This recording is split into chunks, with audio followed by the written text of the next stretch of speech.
안녕하세요. 저는 세 아들을 키워낸 70대 초반 여자입니다. 남편과 결혼한 이후 그동안 잘 살아보겠다고 앞만 보며 정신없이 살다 보니 어느새 힘없는 노인으로 변해버려 평생 제 곁을 함께할 거라 생각했던 남편은 세상을 떠나고 배아파 낳아 키운 세 자식들은 은혜도 모르고 저를 내쳐버리는 통탄한 일을 경험하고 말았습니다. 먼저 세상을 떠난 남편이 너무 그립고 지금까지 무엇을 위해 살아온 건지 후회만 남게 되었어요.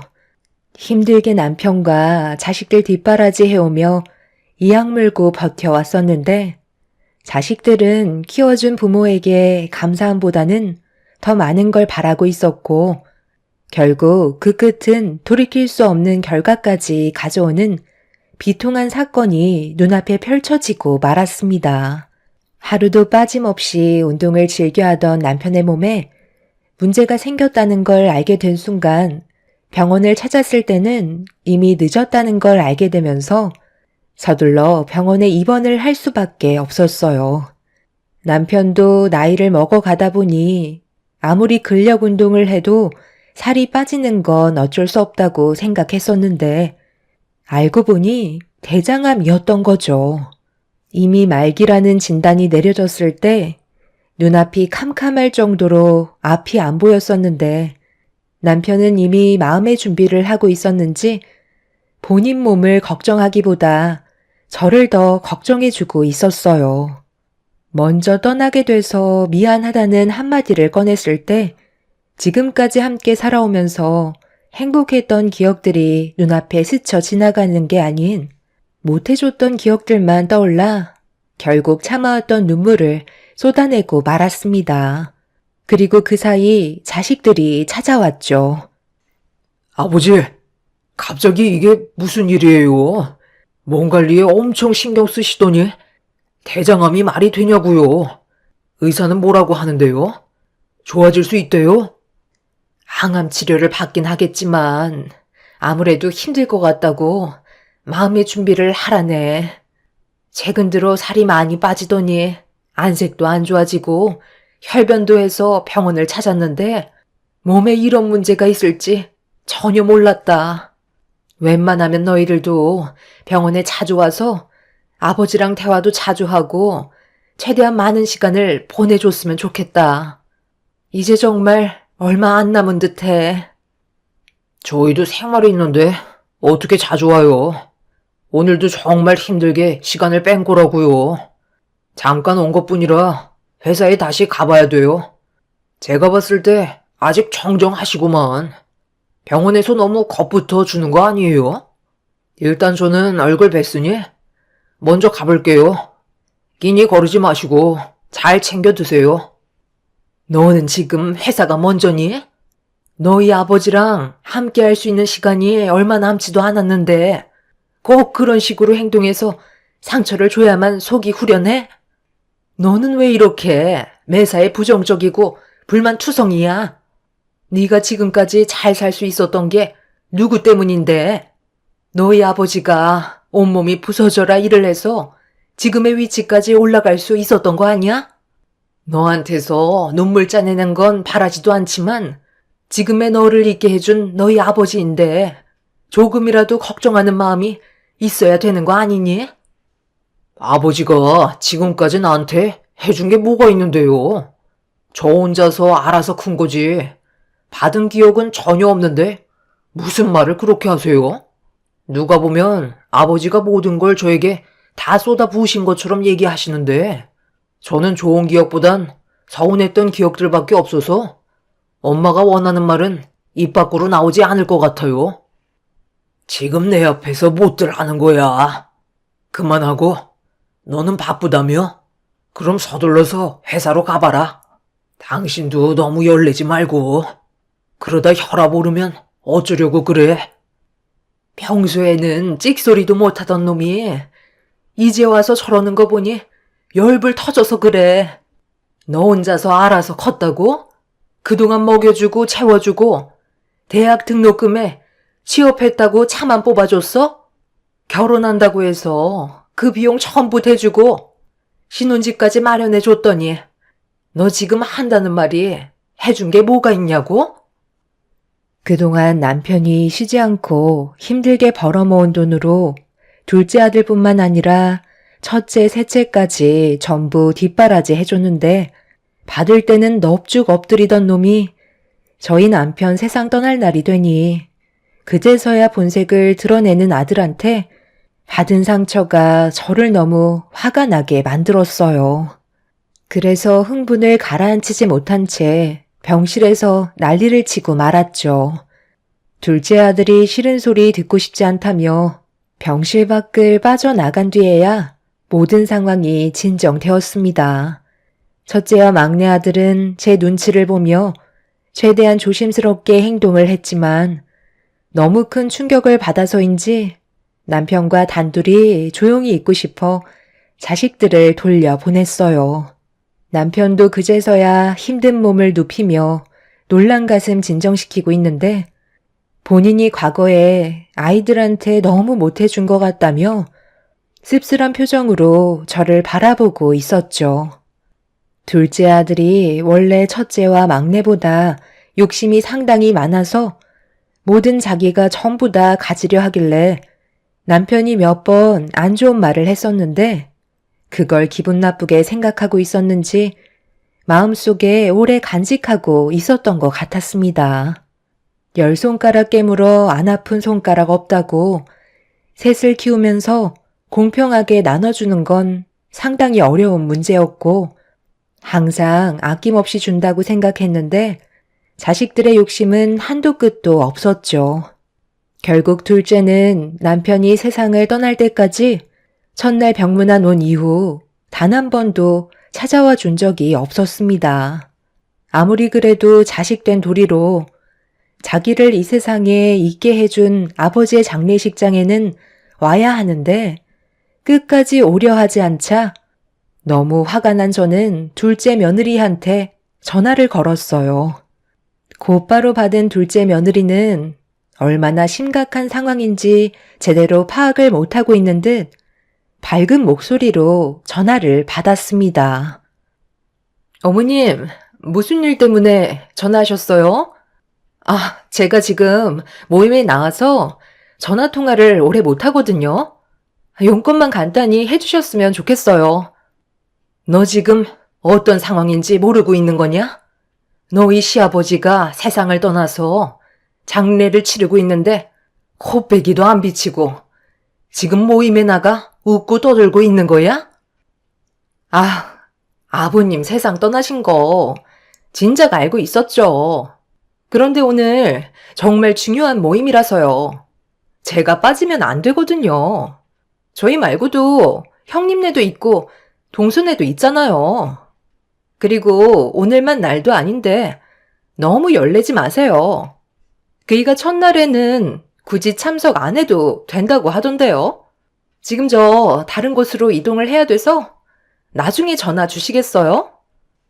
내 아들이 그렇게 얘기했다고 해서 너까지 이런 식으로 행동하면 되겠니? 지금 이게 옳은 행동이라고 생각하는 거니? 그놈은 왜 전화도 안 받는 거야? 아, 그게 오늘 엄청 중요한 일이 잡혀 있어서 어머님 전화 못 받고 있을 거예요. 이번에 중요한 계약건이 있어서 꼭 성사시켜야 되거든요. 그래서 골프 모임 갔어요. 어머님, 아버님은 세상을 떠나셨지만 그이는 이제 시작이라고요. 앞으로 살 날이 얼마나 많은데 세상 떠나신 아버님 때문에 한 번뿐인 인생 망칠 수는 없잖아요. 그러니 어머님도 이해 좀 해주세요. 장례식장 참석 못하면 나중에 시간 될 때 납골당이라도 찾아가도록 할 테니 너무 걱정 마세요.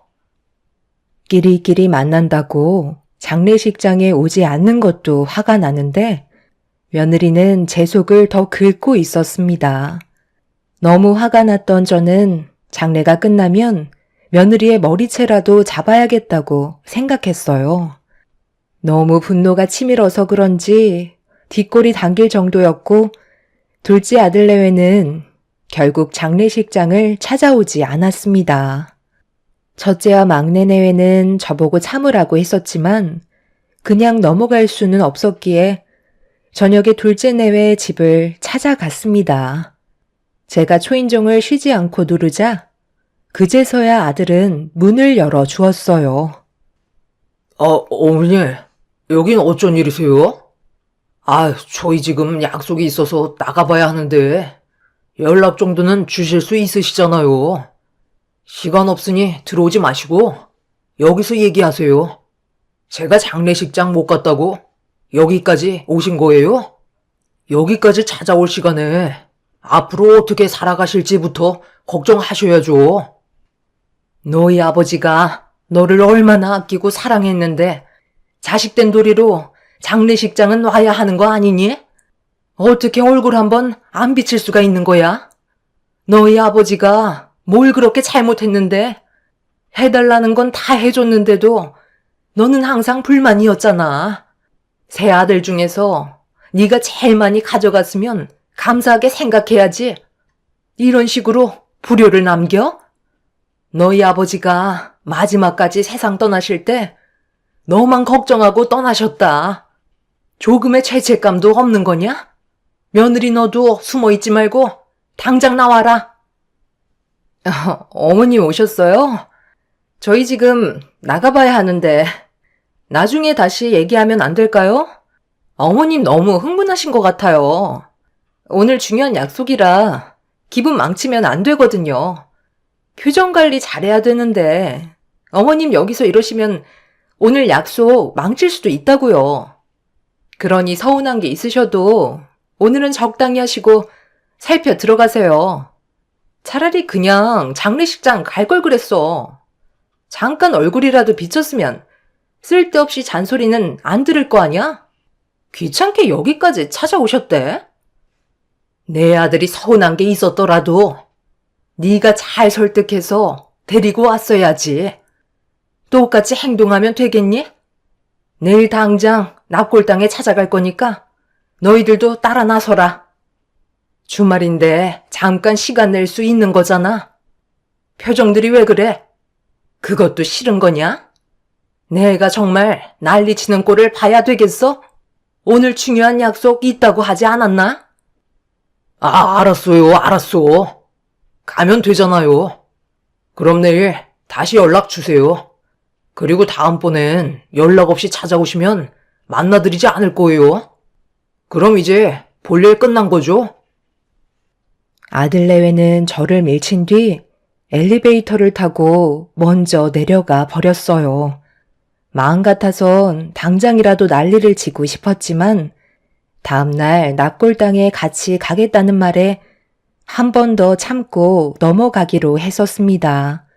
아들의 말을 마지막으로 믿고 싶었고 인연을 끊더라도 자식이 세상 떠난 남편의 모습은 봐야 한다고 생각했었죠.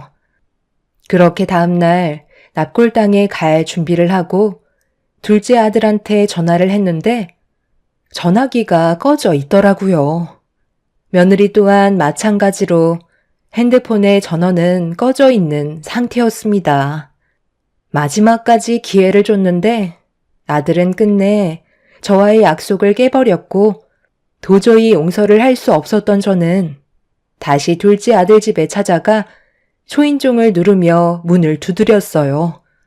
하지만 집안에서는 인기척이 들리지 않았습니다. 그날 저와의 약속을 깨버린 아들의 행동에 더 이상 미련 두고 싶지 않아 인연을 끊어내기로 결심을 하게 되었어요. 어떠한 문제로 저에게 찾아온다 해도 저는 둘째 아들한테 조금의 도움도 주지 않을 거라 결심했죠.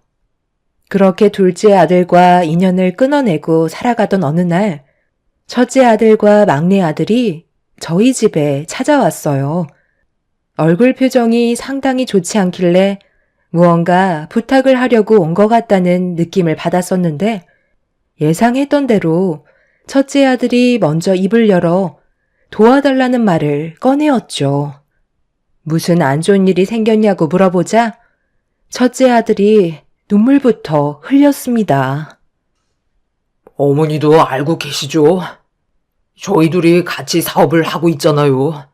그런데 이번에 상황이 좀 어려워져서 그동안 모아둔 돈들로 막고는 있지만 더 이상 버티기가 힘들 것 같아 손 벌릴 곳도 없고 해서 어쩔 수 없이 찾아올 수밖에 없었어요.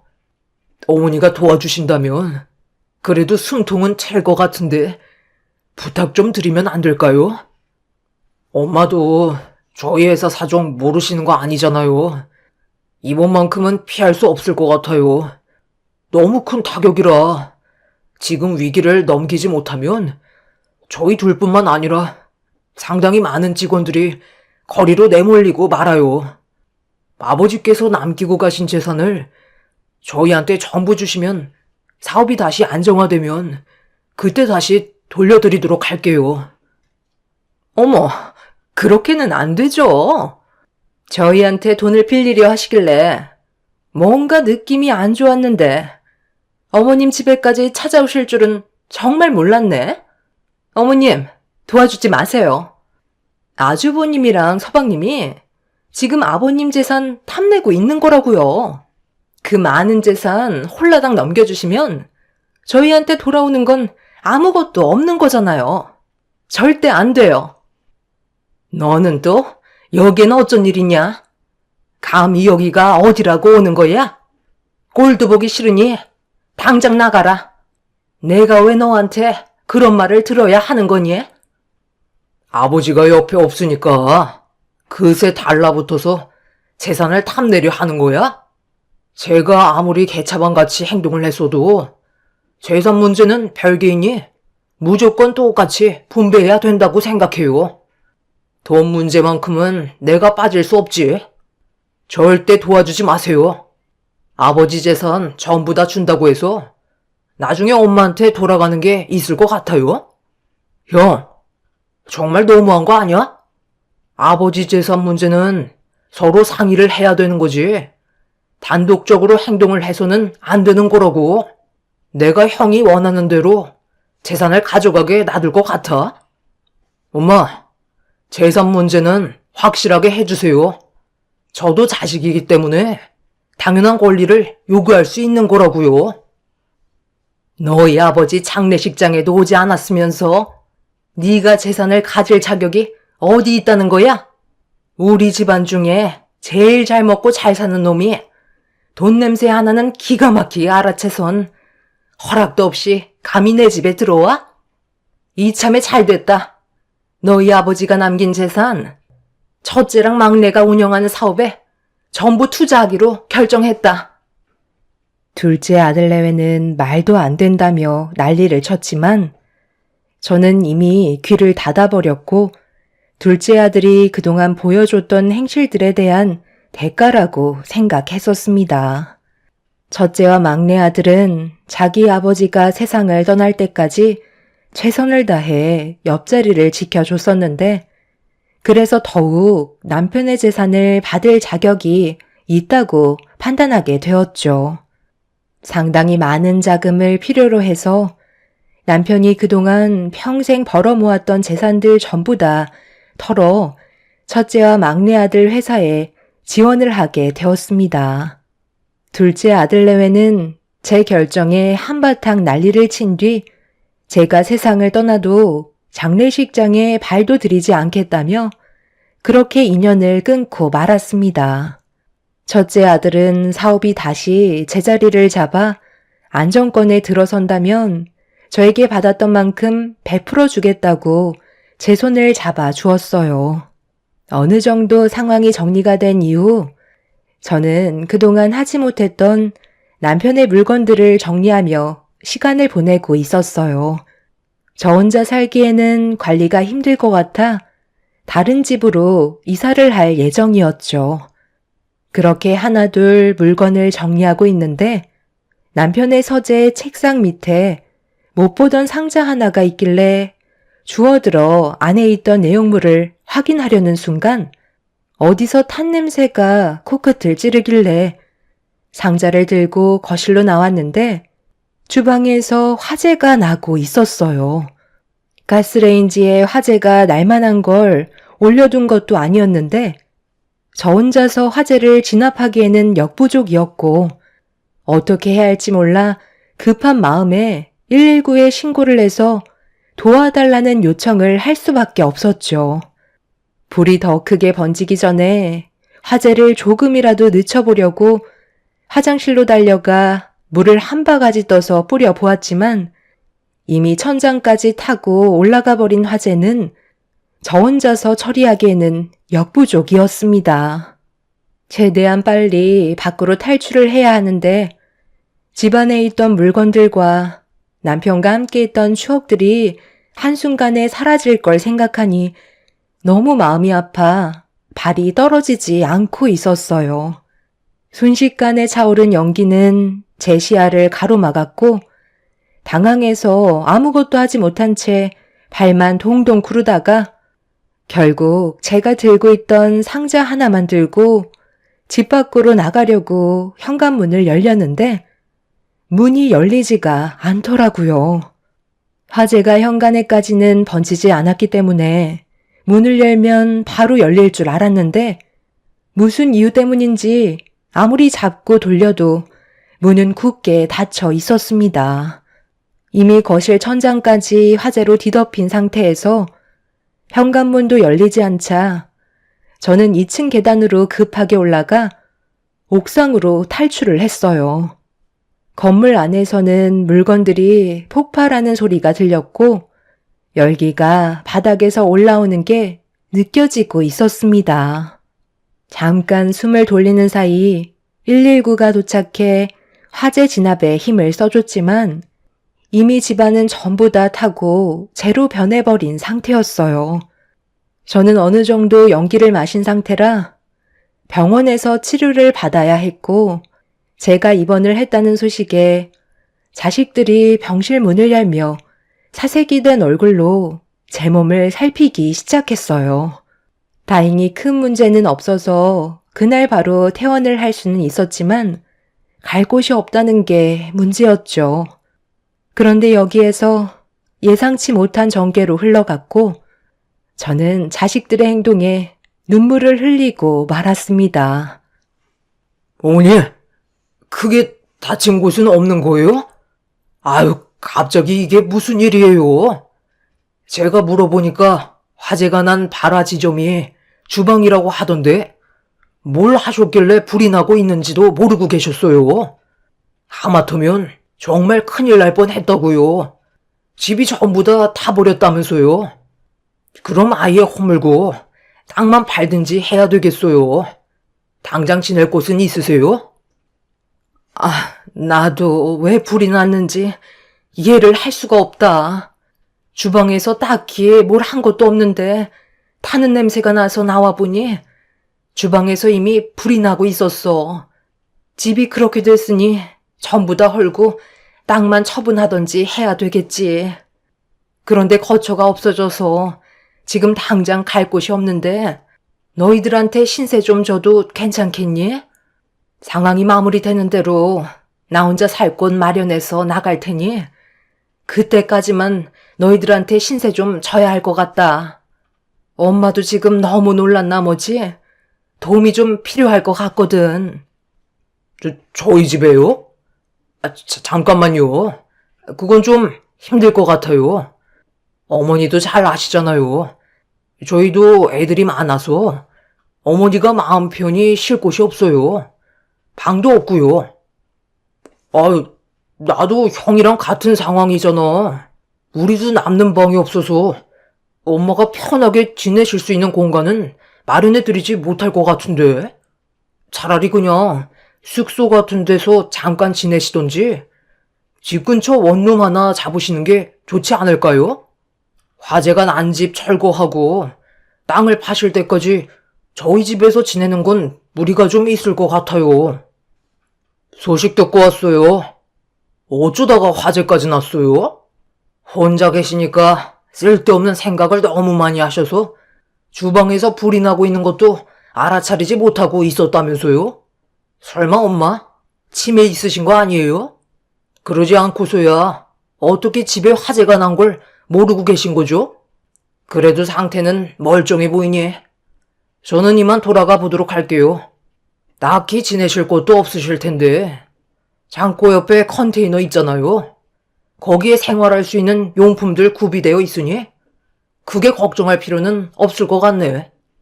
세상을 떠나셔야 남은 재산까지 전부 다 홀랑 가져갈 수 있었을 텐데 아쉽게 됐네요. 그럼 저는 일 있어서 먼저 가볼게요. 둘째 아들이 나가자 첫째, 셋째도 잠깐 제 거처를 마련해주기 불편하게 느끼고 있었는지 나중에 다시 오겠다며 급하게 둘째 아들 뒤를 따라 나갔어요. 아무리 생각을 해봐도 이건 아닌 것 같아 너무 화가 난 나머지 자리에서 일어나 아들들한테 한 소리 하려고 병실 문을 열려는 순간 세 아들 녀석들이 주고받는 대화를 듣게 됐는데 제가 생각하지 못했던 말들이 오고 가는 걸 듣게 되면서 입을 다물지 못했고 너무 큰 충격을 받은 저는 그 자리에 주저앉고 말았어요. 노인네가 명도 참 더럽게 즐기네. 어차피 화재 난 거 그냥 같이 사라졌으면 좀 좋아? 앞으로 얼마나 더 산다고 그걸 뛰쳐나오네. 그래서 내가 뭐라고 그랬어? 모든 건 확실하게 하는 게 좋다고 했었잖아. 그 땅값이 얼마짜리인데? 이제 두 번의 기회는 오지 않는다고. 그래도 아버지 재산은 전부 다 받았잖아. 둘째 형 머릿속에서 나온 아이디어가 아니었으면 우리한테 그 큰 돈이 들어왔었겠어? 둘째 형이 일부러 엄마를 자극한 거잖아. 그래서 장례식장에도 오지 않은 거고. 그래야 엄마가 둘째 형에 대한 분노 때문에 보라는 식으로 우리한테 재산을 더 쉽게 준 거였잖아. 이번 것만 조용하게 넘어갔었다면 껍데기까지 홀라당 벗겨먹는 거였는데 정말 아쉽네.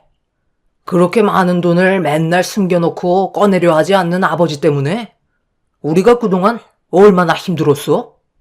돈이 많으면 알아서 좀 나눠주면 될 것을 가난한 사람들한테만 나눠주고 정작 자식들은 나 몰라라 하니까 이런 일을 당하는 거야. 일단 오갈 데도 없는 노인네 괜히 분노 사게 해서 남은 재산 토해내지 않을지도 모르니까 둘 중 하나는 잠깐 동안 모시고 있어. 막내 네가 좀 모시고 있어라. 어차피 그 땅은 금방 처분되니까 며칠만 같이 지내면 되는 거야.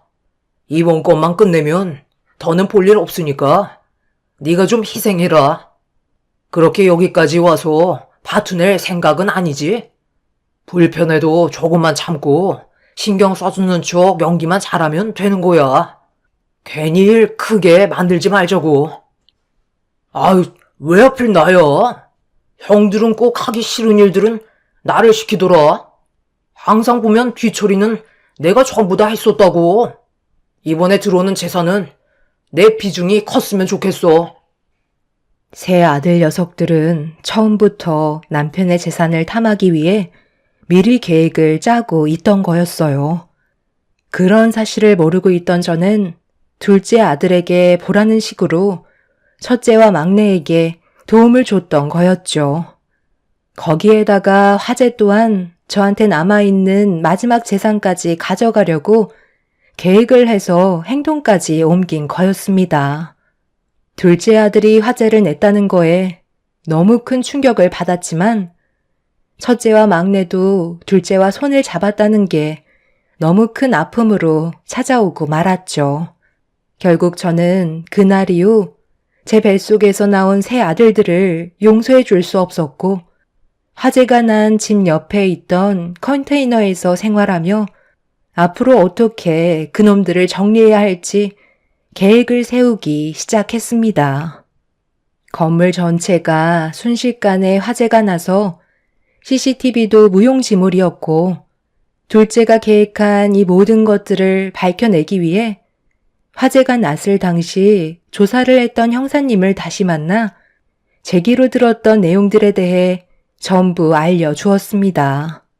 그날 이후 담당 형사는 세 아들의 뒤를 조사했고 저는 화재가 난 집을 철거한 뒤 남겨진 땅을 처분하기 위해 준비를 하고 있었어요.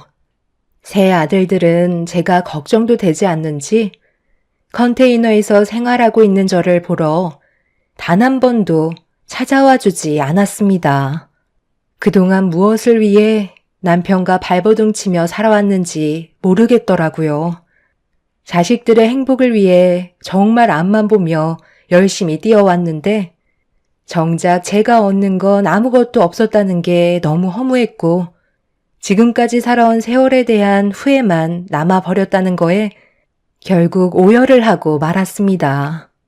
그렇게 혼자 남겨진 컨테이너에서 지친 몸을 눕힌 채 잠을 청하려 하는데 남편이 남기고 떠난 상자 하나가 생각이 나더라고요.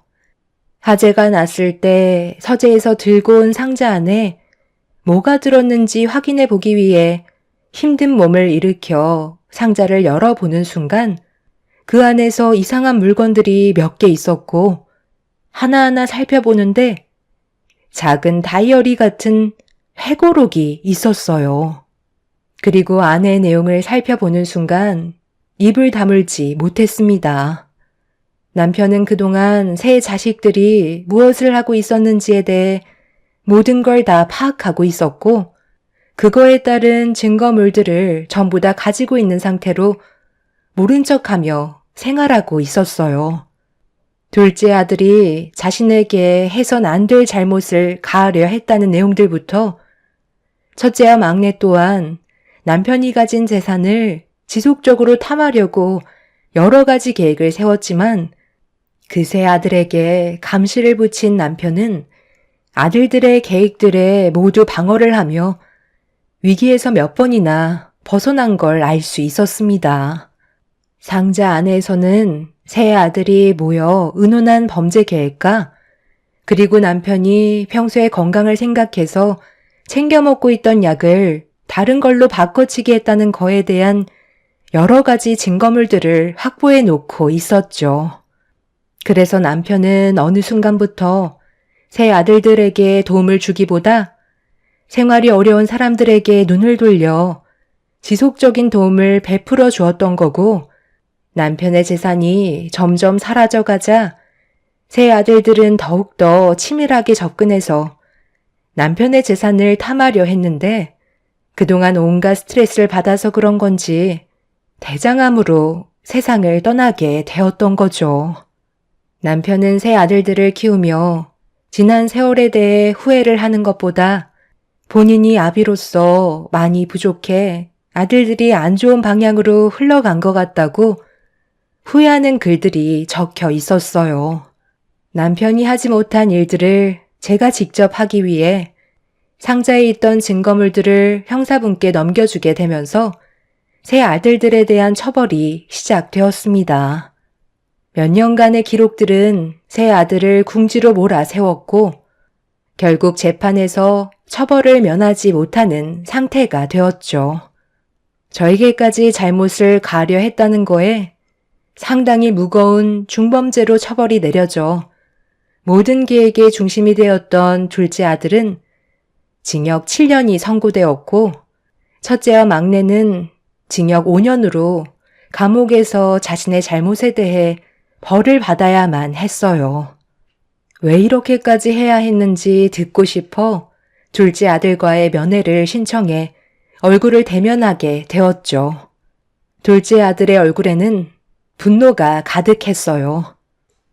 이 모든 것들이 저희 잘못만 있는 줄 아세요? 두 분은 저희한테 아무런 잘못이 없는 줄 아냐고요? 돈이 있으면 뭐예요? 정작 내 손에 쥐어주는 건 하나도 없었잖아요. 오로지 저 혼자만의 노력으로 일어나게 하시려면 뭐하러 이런 집안에 저를 태어나게 하신 거죠? 가난한 사람들은 아낌없이 도와주시면서 정작 저희가 도와달라고 했을 때는 눈 하나 깜빡하지 않으셨잖아요. 저는 항상 그런 게 불만이었어요. 그래서 두 분의 재산을 제가 모두 다 가져가고 싶었다고요. 자식은 원래 끝도 없이 받아도 부족한 거예요. 달라 하면 아낌없이 줘야 하는 게 부모라고요. 그런데 그런 역할을 제대로 하지 않으셨잖아요. 왜 그렇게 생각하는 거니? 너희 아버지랑 엄마가 너를 얼마나 아끼고 사랑했었는데 지금까지 너희 셋을 키우기 위해 쉬지 않고 노력해 왔었다. 그런데 주기만 한다고 해서 모든 게 좋아질 수는 없는 거야. 이 험한 세상을 살아가는 방법을 너희 아버지는 알려주려 했던 건데 그걸 너는 불만으로 받아들인 거잖아. 어차피 저는 여기에서 7년만 있으면 나가게 되어 있어요. 그때는 제 눈에 들어오는 곳에 있으시면 안 될 거예요. 엄마를 끝까지 찾아내서 제가 받은 상처 그대로 돌려드릴 테니 각오하고 계세요. 평생 두 발 뻗고 주무시지 못하게 만들 테니 매일같이 불안에 떨며 사시라고요. 우리 집사람이 지금 이를 갈고 있어요. 제가 여기에서 손을 쓰지 못한다고 해서 아무것도 할 수 없다고 생각하지 마세요. 7년 뒤에 두고 보자고요. 둘째 아들도 그렇고 첫째 막내 또한 저와 남편에 대한 분노는 가득했어요. 정말 최선을 다해 지원해주고 가르쳤다고 생각했었는데 결국 좋은 결과는 얻을 수가 없었네요. 그렇게 세 아들들이 계획해서 가져간 돈에 대해서는 시간이 꽤 걸렸지만 법적인 절차를 밟아 다시 저에게 돌아왔고 지금 현재 저는 다른 지역에서 인생 2막을 시작했습니다. 조용하고 한적한 곳에서의 삶이지만 이곳에서 세 아들 녀석들을 생각하지 않고 살려고 합니다. 인생의 반 이상을 자식들을 위해 살아왔었는데 얻은 거라곤 아픔밖에 없었지만 새로운 지역에서는 앞으로 좋은 날만 생겼으면 좋겠네요. 작게 운영하고 있는 찻집에 잠깐 머물러 가는 손님들과 수다를 떠는 게 요즘 제 낙입니다. 제 사연을 들어주신 분들께서도 만약 저희 찻집을 방문해 주실 기회가 생긴다면 많은 대화를 나누고 싶네요. 새롭게 시작한 남은 인생 행복만 가득하길 바라며 이 글을 마치겠습니다. 여러분들의 삶에는 언제나 평화가 끊이지 않길 기원드립니다. 감사합니다. 안녕하세요. 동탄에 살고 있는 여성이에요. 제 나이 32에 결혼을 했고 행복한 가정을 꾸리겠지라는 예상과는 다르게 제 인생이 흘러갔어요. 겉으로 보기에 아무런 문제 없을 줄 알았던 시댁이었지만 돌아가신 시어머니 자리에 새 시어머니가 떡하니 있더라고요. 사실 새 시어머니가 있는 건 별로 문제될 게 아니었지만 문제는 새 시어머니와 남편은 사이가 매우 좋지 않았어요. 결혼 전 남편에게 새어머니를 소개받지 못했던 터라 결혼 후 당황스럽더라고요. 남편은 미리 말하지 못해서 미안하다고 했는데 사실 남편은 새어머니를 그렇게 썩 마음에 들어하지 않았어요. 본인의 아버지의 재산을 노리고 접근한 게 분명하다며 늘 경계의 대상이라고 말했었거든요. 그래서 그런지 남편과 새어머니와 함께 있으면 살얼음판을 걷는 기분을 느끼곤 하였죠. 네 어머님들 사람이다. 준성이 친어머니는 아니지만 나가 살고 있는 사람이니까 깍듯이 시어머니로 모셔. 아마 준성이가 얘기하지 않았을 텐데 이제 우리 식구가 됐으니 우리 집안에 대해선 낱낱이 알아야 하지 않겠니? 아버지, 진짜 너무하시네요. 엄마 돌아가신 지 얼마나 됐다고 기어이 여자와 살림을 차리셔야겠어요? 어떻게 그래요? 보셨죠? 제가 당신 없으면 준성이한테 어떤 괄시를 당하는지.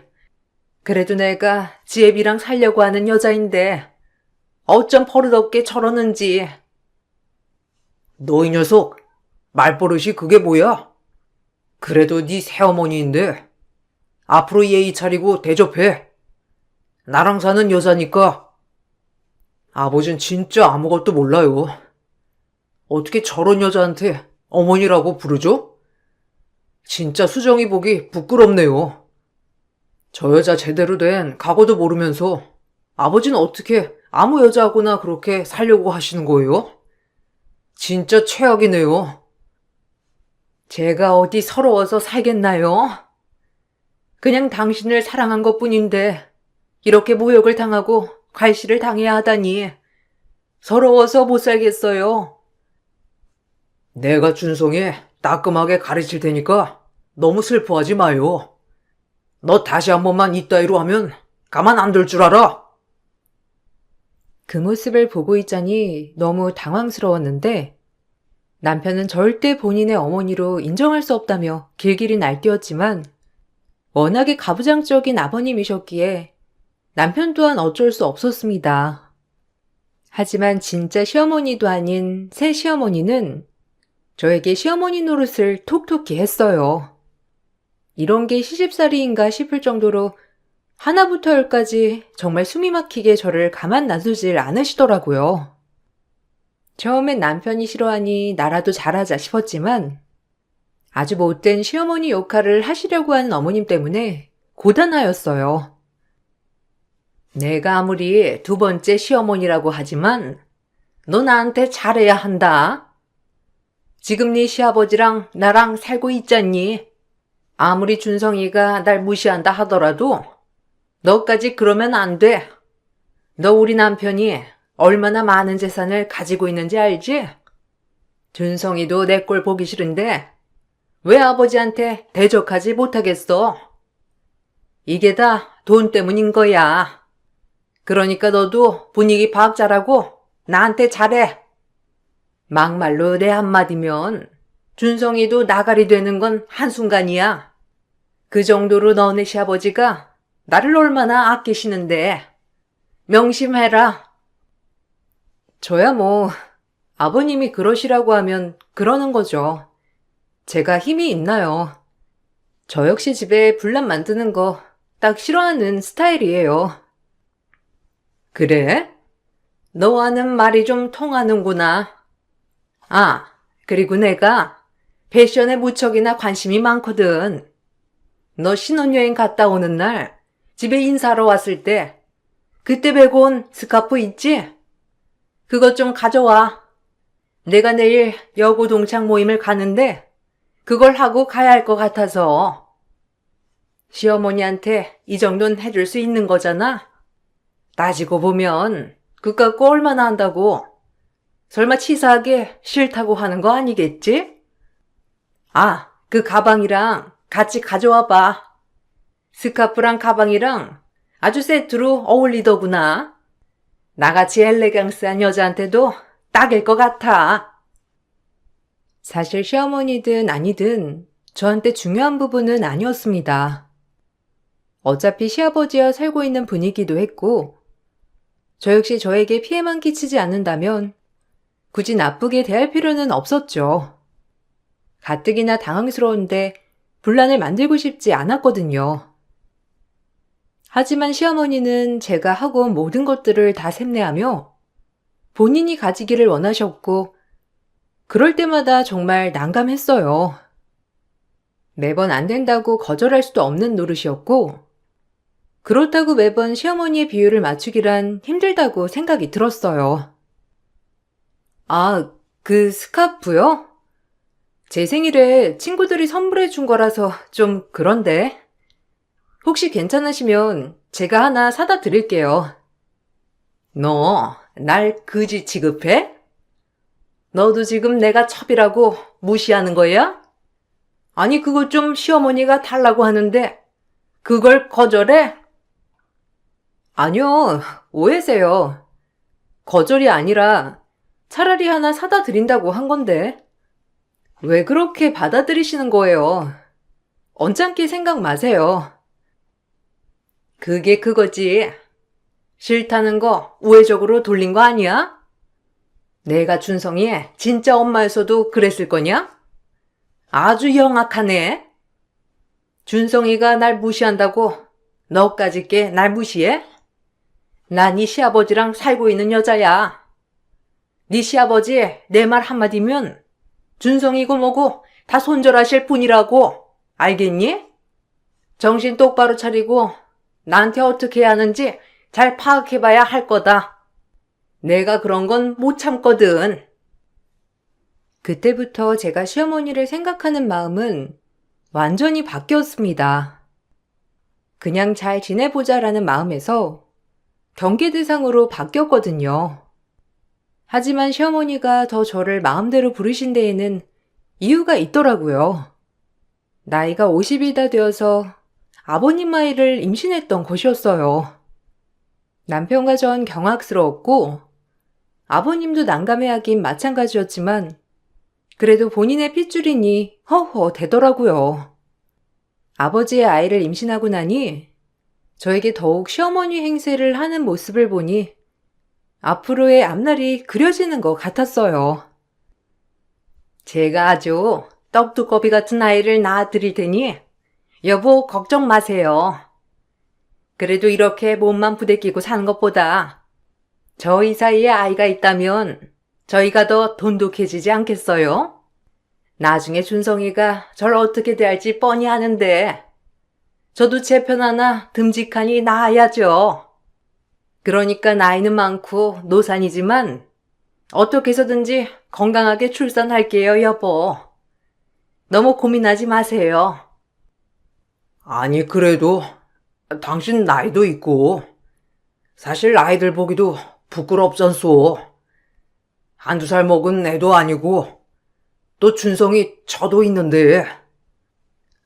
그럼 제가 평생 그냥 여보 옆에서만 살다가 혹시라도 당신이 안 계시면 준성이한테 바로 팽당해야 되겠어요? 당신도 절 그저 그런 여자로 보신 거죠? 당신 아이인데 어떻게 그렇게 무책임한 얘기를 하실 수가 있어요? 너무하시네요. 아니, 그런 뜻이 아니라. 아유, 알겠어요. 그래도 당신 건강을 생각해서 그런 건데 오해 말구려. 일단 태교에 전념해요. 그렇게 시아버지의 힘을 얻고 어머님은 기세등등해져만 갔습니다. 그 이후부터는 저를 종부리듯 부리기 시작했거든요. 시아버지는 임신한 시어머니를 공주처럼 여기시며 저에게 잘하라고 압박을 하였고 점점 강도는 심해져만 갔습니다. 너 지금 일 끝났지? 우리 집 올 때 그 시장에 들러서 핫도그랑 공갈빵 좀 사다 줄래? 너무 먹고 싶은데 사올 사람이 있어야지. 아, 저 오늘 야근이라 죄송해요. 내일 사다 드릴게요. 오늘은 진짜 회사 스케줄상 절대 집에 일찍 못 가거든요. 내간이 진짜 시어머니였어도 이럴 거야? 이러니까 네가 날 무시한다는 말이 나오는 거야? 너네가 너네 시아버지 애를 가졌는데도 이럴 거냐? 안 되겠네. 날 이렇게 무시하는 건 니네 시아버지를 무시한다는 거나 마찬가지잖아? 가만 안 둘 거야. 아니요. 사정상 제가 할 수 있는 일을 이렇게 강압적으로 하시는 게 정말 이해가 가지 않네요. 어머님 마음대로 하세요. 저 역시 그동안 수많은 것들 때문에 쌓여있던 터라 어머님 마음대로 하라며 전화를 끊어버렸고 어머님은 더욱더 화가 나서 시아버지에게 없는 사실을 다 고하더라고요. 제가 그날 일을 마치고 집에 도착을 했을 때 시아버지와 시어머니가 와 계셨거든요. 그렇게 시아버지에게 안 좋은 소리를 듣게 되었고 그것 때문에 제 남편과 시아버지 관계가 더욱더 악화되었답니다. 어머, 깜짝이야. 아니, 말도 없이 저희 집엔 왜? 아, 설마 어머님이랑 아버님 저 기다리신 거예요? 지금 이 시간에? 너 그렇게 안 봤는데 어떻게 니네 시엠을 가차없이 무시할 수가 있어? 그건 날 무시하는 거다. 게다가 홀몸도 아닌데 그렇게 사정사정하는 걸 네가 매몰차게 뿌리쳤다고 하더구나. 그렇게 시애미가 먹고 싶다고 하는데 그럴 수 있는 거야? 여보, 그만하세요. 아유, 저야 이런 대접 익숙하죠. 근데 뱃속에 여보 아이까지 무시하는 것 같아서 너무 속상해서 그래요. 네가 진짜 시어머니도 아닌 게 왜 이렇게 부려먹냐고 전화로 소리 질렀다는 게 사실이야? 괘씸한 것 같으니라고. 어머님, 제가 언제 그랬어요? 야근하니까 못 들린다고 한 건데 그걸 왜 그렇게 전달하신 거예요? 아버님도 너무하시네요. 어머님 말씀만 듣고 저한테 다짜고짜.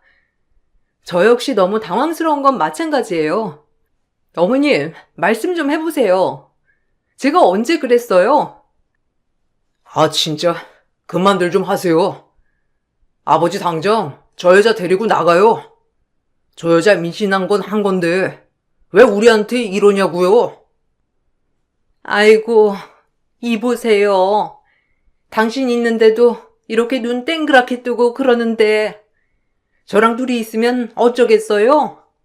하도 흥분했더니 배도 당기는 것 같고 너무 힘드네요. 제가 가뜩이나 노산이라 이런 거 저런 거 신경 쓰면 안 된다고 하는데. 불리하니까 나이 쉰에 임신한 본인을 들먹이며 시아버지에게 울먹이는 시어머니였고, 그 모습을 보고 남편은 화를 내며 이 집을 나가라고 했어요. 그리고 그 모습의 시아버지는 남편에게 뺨을 날리며 집을 나가버렸습니다. 정말 답답한 하루였고, 저 하나 때문에 남편과 시아버지 사이가 틀어지는 것 같아 마음이 좋지 않았어요. 그날 그냥 사다 드릴 걸 하는 생각도 들었고요. 저 여자 진짜 능그렁이라니까. 아버지를 어떻게 홀렸는지. 당신 너무 마음 쓰지 마. 솔직히 난 당신이 제일 소중해. 그래도 아버님이랑 이렇게 되는 건 옳지 않잖아. 괜히 여자들 때문에 이런 일이 생긴 것 같고 진짜 속상하다. 됐어. 내 가족은 너 하나라고 생각하면 그만이야. 아버지도 지금 나고 뭐고 눈에 안 보일걸? 그러니까 신경 쓰지 마. 애써 남편은 저에게 위로해 주었고, 얼마 지나지 않아 시어머니 혼자 저희 집을 찾아오게 되었습니다. 제가 일하는 도중에 와 계셨던 거라 한참 전에 와 계신 것 같았고, 제가 없는 집을 오히려 바랬다는 것처럼 제 방 이곳저곳을 뒤지고 계시더라고요. 그 모습을 보고 정말 화가 나고 황당했는데, 제 인기척에 놀라셨는지 기겁을 하셨어요. 어머님, 지금 여기서 뭐 하세요? 아니, 저희 집 비밀번호는 어떻게 하시고, 그리고 제 방에서 지금 뭘 하신 거죠? 아유, 놀래라. 야, 너 인기척 좀 하고 다녀. 애 떨어질라. 아, 다름이 아니라 너한테 훈계 말씀 하나 전하러 왔다. 비밀번호야, 너네 시아버지가 알고 있잖니. 그리고 시어머니가 말도 없이 올 수도 있는 거지. 그걸 가지고 뭘 그래? 웃긴다 너. 훈계요? 아니 그건 그렇고 얼른 나가주세요. 여기 제 방이기도 하고 아무리 시어머니지만 이건 좀 아니네요. 이걸 그냥? 일단 그냥 내가 너한테 하고 싶은 말이나 할게. 어차피 길게 말해봤자 너랑 말이 통할 것 같지도 않고. 너 그날 봤지? 너 내 눈 밖에 나는 순간 네 남편이고 너고 바로 영 끊기는 거야. 너네 시아버지가 나한테 지금 얼마나 빠져있는 줄 아니? 그런데 네가 나를 그렇게 대해? 정신 똑바로 차리고 똥인지 된장인지 구분하란 말이야. 어머님, 그렇게 사시는 거 안 피곤하세요? 어쨌든 그날 언짢으셨다면 죄송하지만 어머님도 이제 없는 말 지어내지 않으셨으면 좋겠네요. 저 때문에 제 남편이 아버님이랑 손절하는 걸 원치 않아서 이렇게 제가 넘어가 드리는 거예요. 그리고 오늘이 아마 어머님께 먼저 손 내미는 마지막이 될 거고요. 앞으로 저도 정말 안 참습니다. 그것만 알아두세요. 너? 그게 무슨 뜻이야? 네가 날 이길 수 있다고 생각해? 네가 안 참으면 뭐 어쩔 건데? 나 뱃속에 니네 시아버지에 임신했어. 준성이랑 똑같은 핏줄이 자라고 있다고. 네가 그러면 네 남편 이 집에서 쫓겨나는 건 한순간이야. 역시나 본인이 할 말만 하고 저희 집을 나섰고, 시어머님이 저희 집을 나서고 아주 대박 사건이 일어나게 되었어요. 집에 있는 스카프며 작은 가방, 그리고 보석들이 하나둘 없어진 것이랍니다. 다 제가 한 푼 두 푼 모아 출장 갈 때마다 외국에서 사모은 값비싼 보석이며 장신구들이었어요. 솔직히 어제까지만 해도 그 자리에 있었던 것들이 없어지니 의심될 사람이 시어머니밖에 없었어요. 그도 그럴 것이 늘 제가 하고 다니는 차림새에 관심이 많으셨고 항상 대놓고 달라고 하시는 분이었으니 의심할 만하였죠. 그래서 전 그냥 대놓고 시어머니에게 물어보기로 마음을 먹고 시댁에 방문하게 되었어요. 어머님, 혹시 제 물건에 손대셨나요? 아니, 혹시 제 물건 보셨어요? 그날 어머님이 가시고 난 뒤에 다 없어져서요. 너, 그 뜻 뭐야? 지금 내가 네 걸 훔치기라도 했다는 거니? 이거 아주 웃기는 짬뽕 아니야? 여보, 아유, 억울해. 너 무슨 일이야? 너 지금 너네 시어머니 임신했는데 무슨 일로 여기까지 와서 너네 시어머니 속을 긁는 거냐? 아니, 그게 아니고요. 어머님이 다녀가신 뒤에 제 물건들이 거의 없어져서 그냥 어머님께 보셨냐고 여쭈러 온 거예요. 그게 저보고 훔쳤다는 거 아니겠어요? 여보, 저 진짜 억울해서 못 살아요. 아휴, 아무리 없이 살았어도 이건 아닙니다. 어머님, 솔직히 어머님이 제 물건 맨날 탐내하시고 가져오라고 하시고 그랬잖아요. 그래서 이렇게 물어보는 거예요. 내가 그지야? 네 시아버님한테 사달라고 하면 그만인 것을.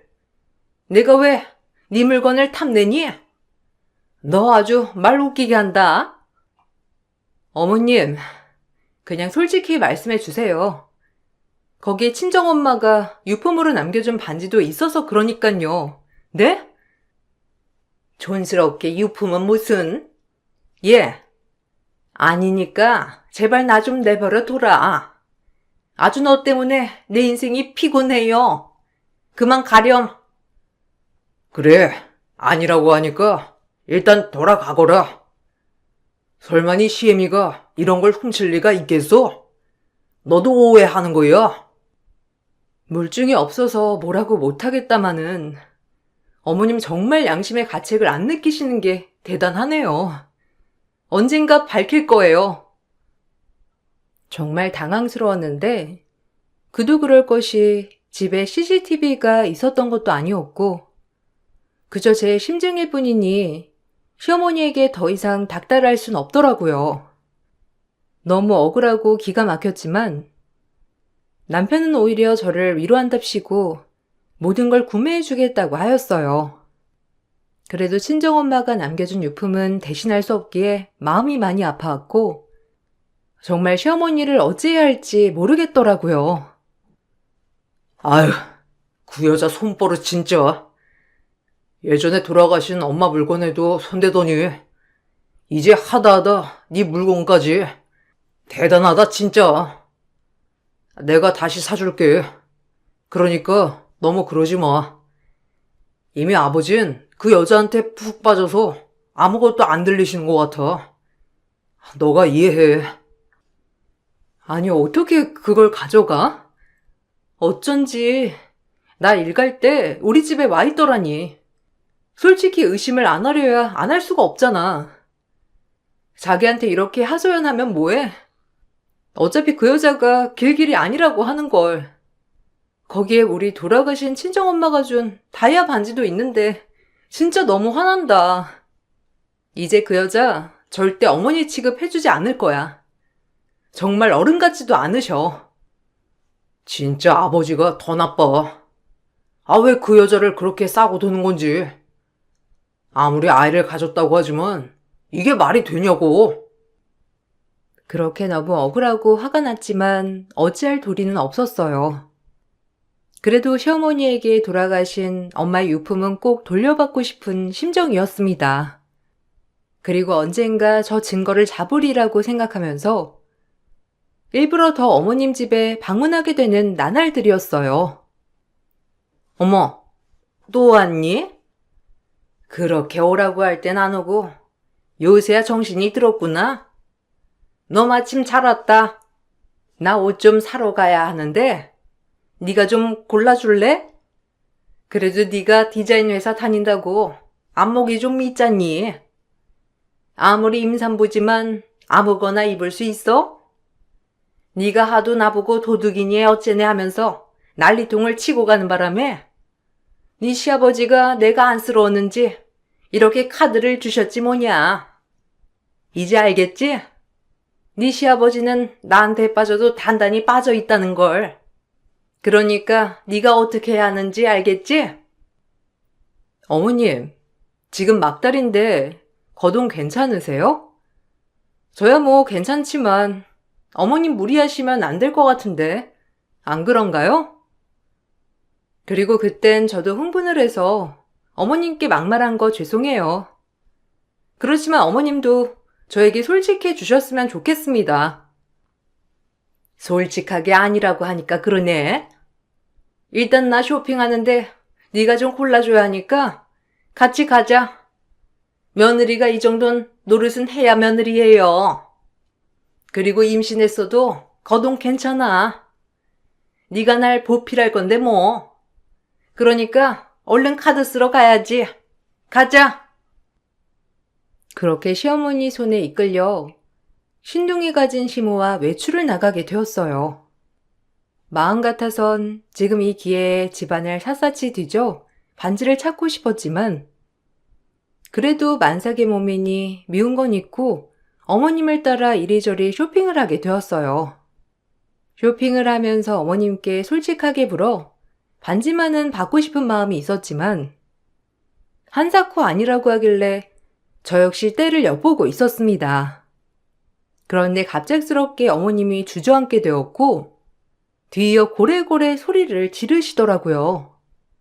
아이를 낳아본 적이 없는 전 당황스러웠는데 이런 게 말로만 듣던 진통인가 하면서 심장이 쿵쾅대기 시작했고 얼른 구급차를 불러 어머님을 태워야겠다고 생각했어요. 아이고, 예. 응급차 좀 불러라. 나 지금 배가 너무 아프거든. 예정일 3주나 남았는데 이게 무슨 일이야? 아유, 얼른 불러. 어머, 괜찮으세요? 아니, 이렇게 갑자기. 어머님, 저 좀 잡아보세요. 일어나실 수 있으시겠어요? 진짜 어쩐담? 시모에게 갑작스러운 진통이 오게 되었고, 그 길로 구급차를 불러 병원으로 향했어요. 그리고 몇 시간의 진통 끝에 어머님은 나이가 있는데도 불구하고 자연분만으로 아이를 낳게 되었습니다. 그리고 수술실 밖엔 저와 제가 연락한 시아버지가 어머님을 기다리고 있었어요. 아이를 무사히 받은 의사 선생님이 나와서 얘기를 하시는데 놀랄 일은 그 다음부터였어요. 노산에 고령이라 너무 걱정했는데 출산은 자연분만으로 아주 잘 마쳤습니다. 그런데 아이를 낳은 건 낳은 건데 뭘 드셨는지 뱃속에 이런 게 있더라고요. 미처 급한 자연분만이라 관장을 하지 못해서요. 여기 들어오셔서 이것 좀 보세요. 의료진 따라 수술실에 들어선 순간 충격적 실체에 전 이성을 잃고 말았어요. 의사 선생님이 가르친 것은 어머님이 아이를 낳다 너무 힘을 준 나머지 뱃속에 있는 것들까지 같이 나오게 되었는데 그 중에 하나는 제 친정엄마가 물려준 다이아몬드 반지였습니다. 저희 집에 온 그날 제 방에서 이것저것 둘러보다 저의 인기척에 놀라 그 반지를 삼켜버린 거예요. 욕심에 눈이 멀어 말이죠. 전 그걸 보자마자 시댁으로 향했고 시어머니 방을 샅샅이 뒤지기 시작했어요. 역시나 저희 집에서 가져간 저희 장신구며 보석들이 어머님 장롱 안에 거의 모셔져 있더라고요. 정말 어이가 없어서 말이 나오지 않았고 이제 심증뿐 아니라 물증까지 잡은 상태였기 때문에 아이를 낳고 병실에 누워있는 어머님에게 고래고래 소리를 지르며 따지기 시작했습니다. 사실 이때까지만 해도 저에게 사과를 하면 한 번은 눈 감아주려고 했었어요. 아버님 아이까지 낳은 마당이니 앞으로 얼굴을 봐야 할 것이고 그렇게 되면 불편한 것보다 차라리 훌훌 털어버리고 지내는 게 나을 것 같다는 생각이 들어서 말이에요. 안 훔쳤다고 그렇게 우기시더니 지금 어머니 방에서 나온 제 장신구들이에요. 다른 건 그렇다 쳐도 제 친정어머니 유품까지 어떻게 가져가실 수가 있어요? 아이를 가지신 분이 도둑질을 하다니 애가 뭘 배우겠어요? 어이없네요. 너 내 방을 뒤졌다는 거냐? 이걸 확 그냥? 시애미가 네 물건 좀 빌려다 쓸 수도 있지. 그걸 가지고 그렇게 날뛰어? 그리고 니네 친정엄마가 물려준 유품 그거 나도 가족인데 같이 좀 하면 어때서? 정말 너도 별걸 가지고 그런다. 훔친 게 아니라 너한테 빌린 거야. 내가 다 하고 다시 돌려주려고 했어. 작은 거 하나 가지고 그러지 좀 마라. 나 몸 풀어야 돼. 네가 애를 낳아보길 했어? 어디 시어머니 애 낳은데 쫓아와가지고 따져대? 여보, 얘 예의 없는 것 좀 보세요. 진절머리 난다니깐요. 아니, 새아기 말이 진짜야? 당신 그렇게 안 가져갔다고 하더니 당신이 가져간 거였어? 아니, 이게 어떻게 된 거야? 훔쳤으면 어서 사과하고 다신 안 그러겠다고 해요. 아니, 그리고 뭐가 아쉽다고 새아기 물건을 훔치는 거야? 여보, 저 지금 애 낳은 지 얼마 되지도 않았는데 이러실래요? 아직 이틀밖에 안 지났다고요. 저 좀 내버려 둬요.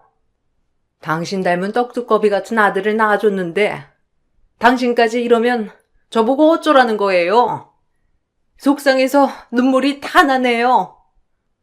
그리고 제가 임신 중이라 호르몬 때문에 그렇게 한 것을 왜 이해를 못하시고 며느리 편에 서서 저를 다그치시는 거예요? 이건 옳고 그름의 문제잖소. 그러니 당연히 잘잘못을 따져야지. 새아기한테 정식으로 사과했으면 좋겠어요. 시아버지도 당황해서 시어머니에게 캐묻는 순간 더 반전이 있었습니다. 끝까지 본인 잘못이 없다고 계속 우기는 시어머니였고 그 모습을 보면서 저는 무슨 이런 사람이 다 있을까 싶었어요. 그런데 그때 남편이 병실 문을 박차고 들어왔고 그 이후 종이 한 장을 시어머니 얼굴에 집어 던졌습니다.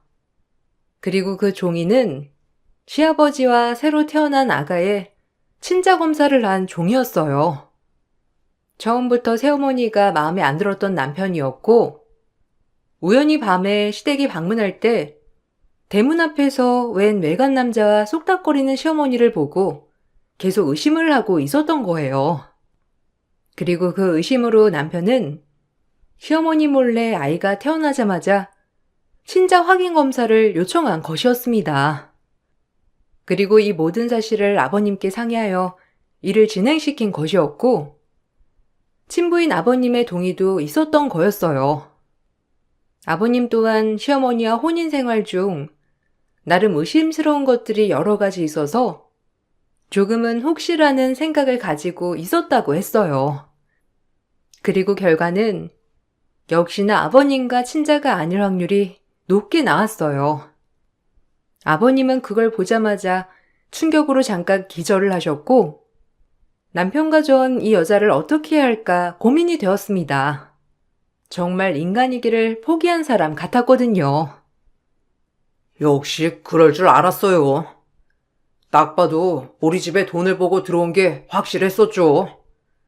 당신 이거 다 사기죄야. 알아? 아니, 너 감히 나 몰래 친자 검사를 해? 내가 널 사전에 니네 아빠한테 얘기해서 절연을 시켰어야 하는 건데 언젠간 네가 화근이 될 줄 알았어 아주. 너네 아빠랑 나랑 무슨 일이 있으면 아주 내가 너 가만 안 둘 줄 알아. 그놈의 남 탓 좀 그만하세요. 본인이 훔치고 본인이 사기치고 왜 남의 탓을 하나요? 일이 이렇게 된 이상 본인이 벌 받을 거 달게 받으시고 제발 뉘우치세요. 아기 낳고 부끄럽지도 않으신가요? 어떻게 아이를 낳고 그런 행동을 하는지. 내가 호르몬 때문에 그런 거라니까.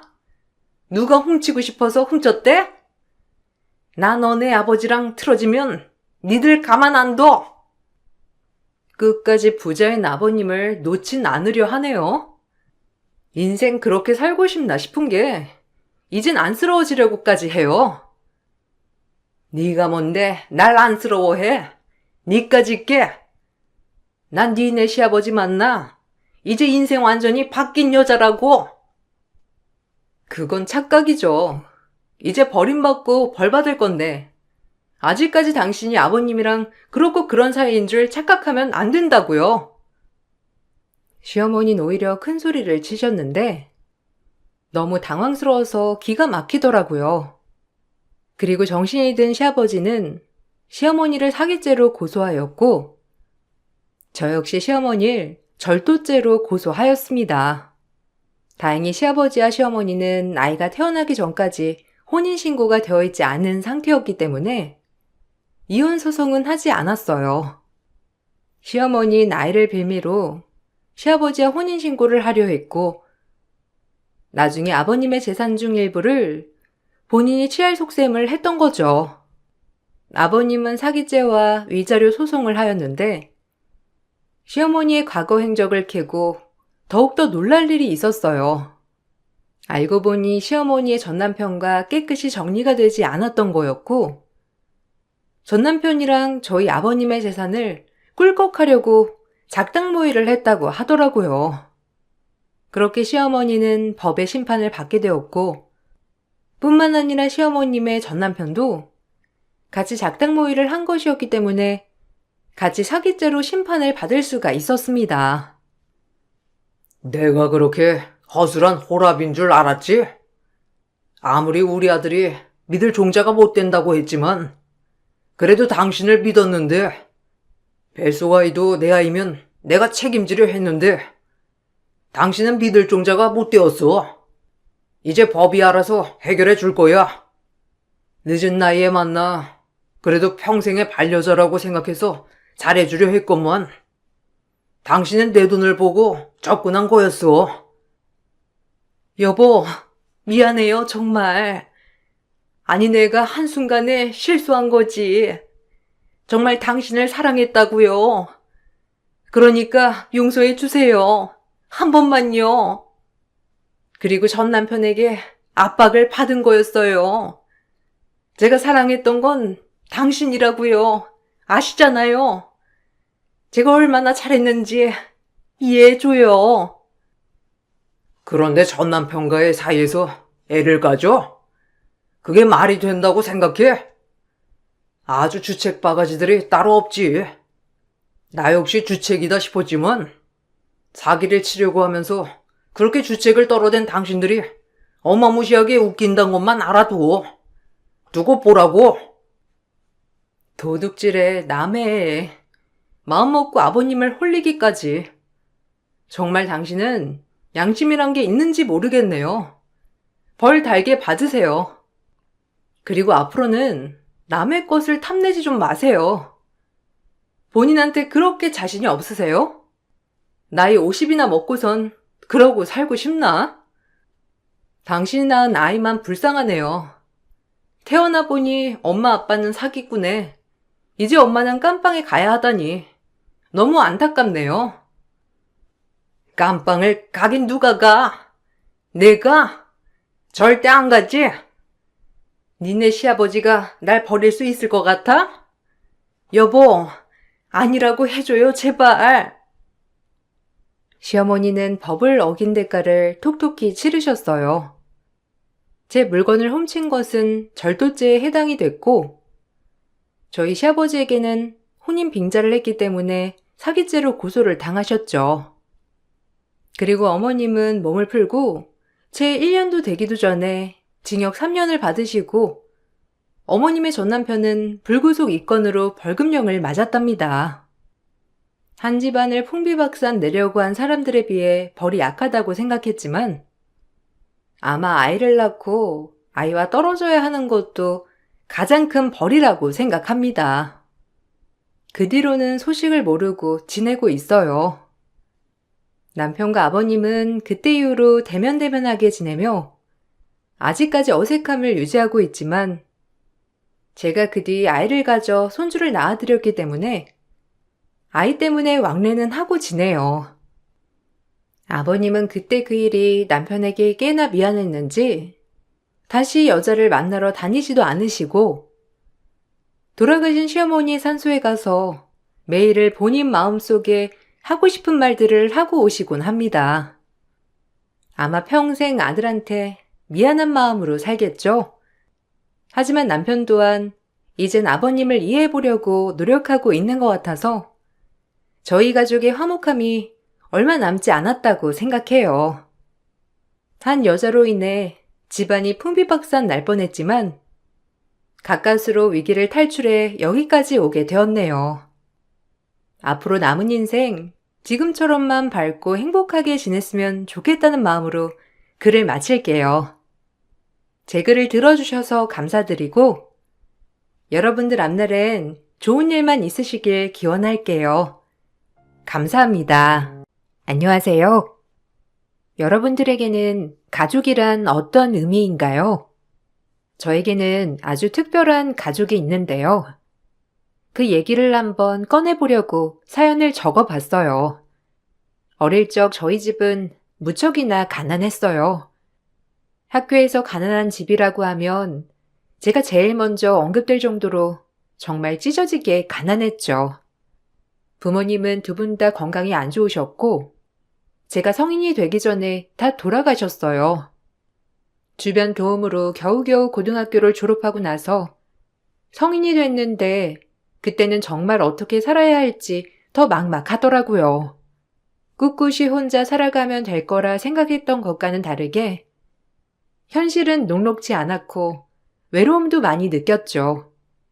그래서 그랬는지 남편을 처음 만났을 때부터 전 아무것도 보이지 않았어요.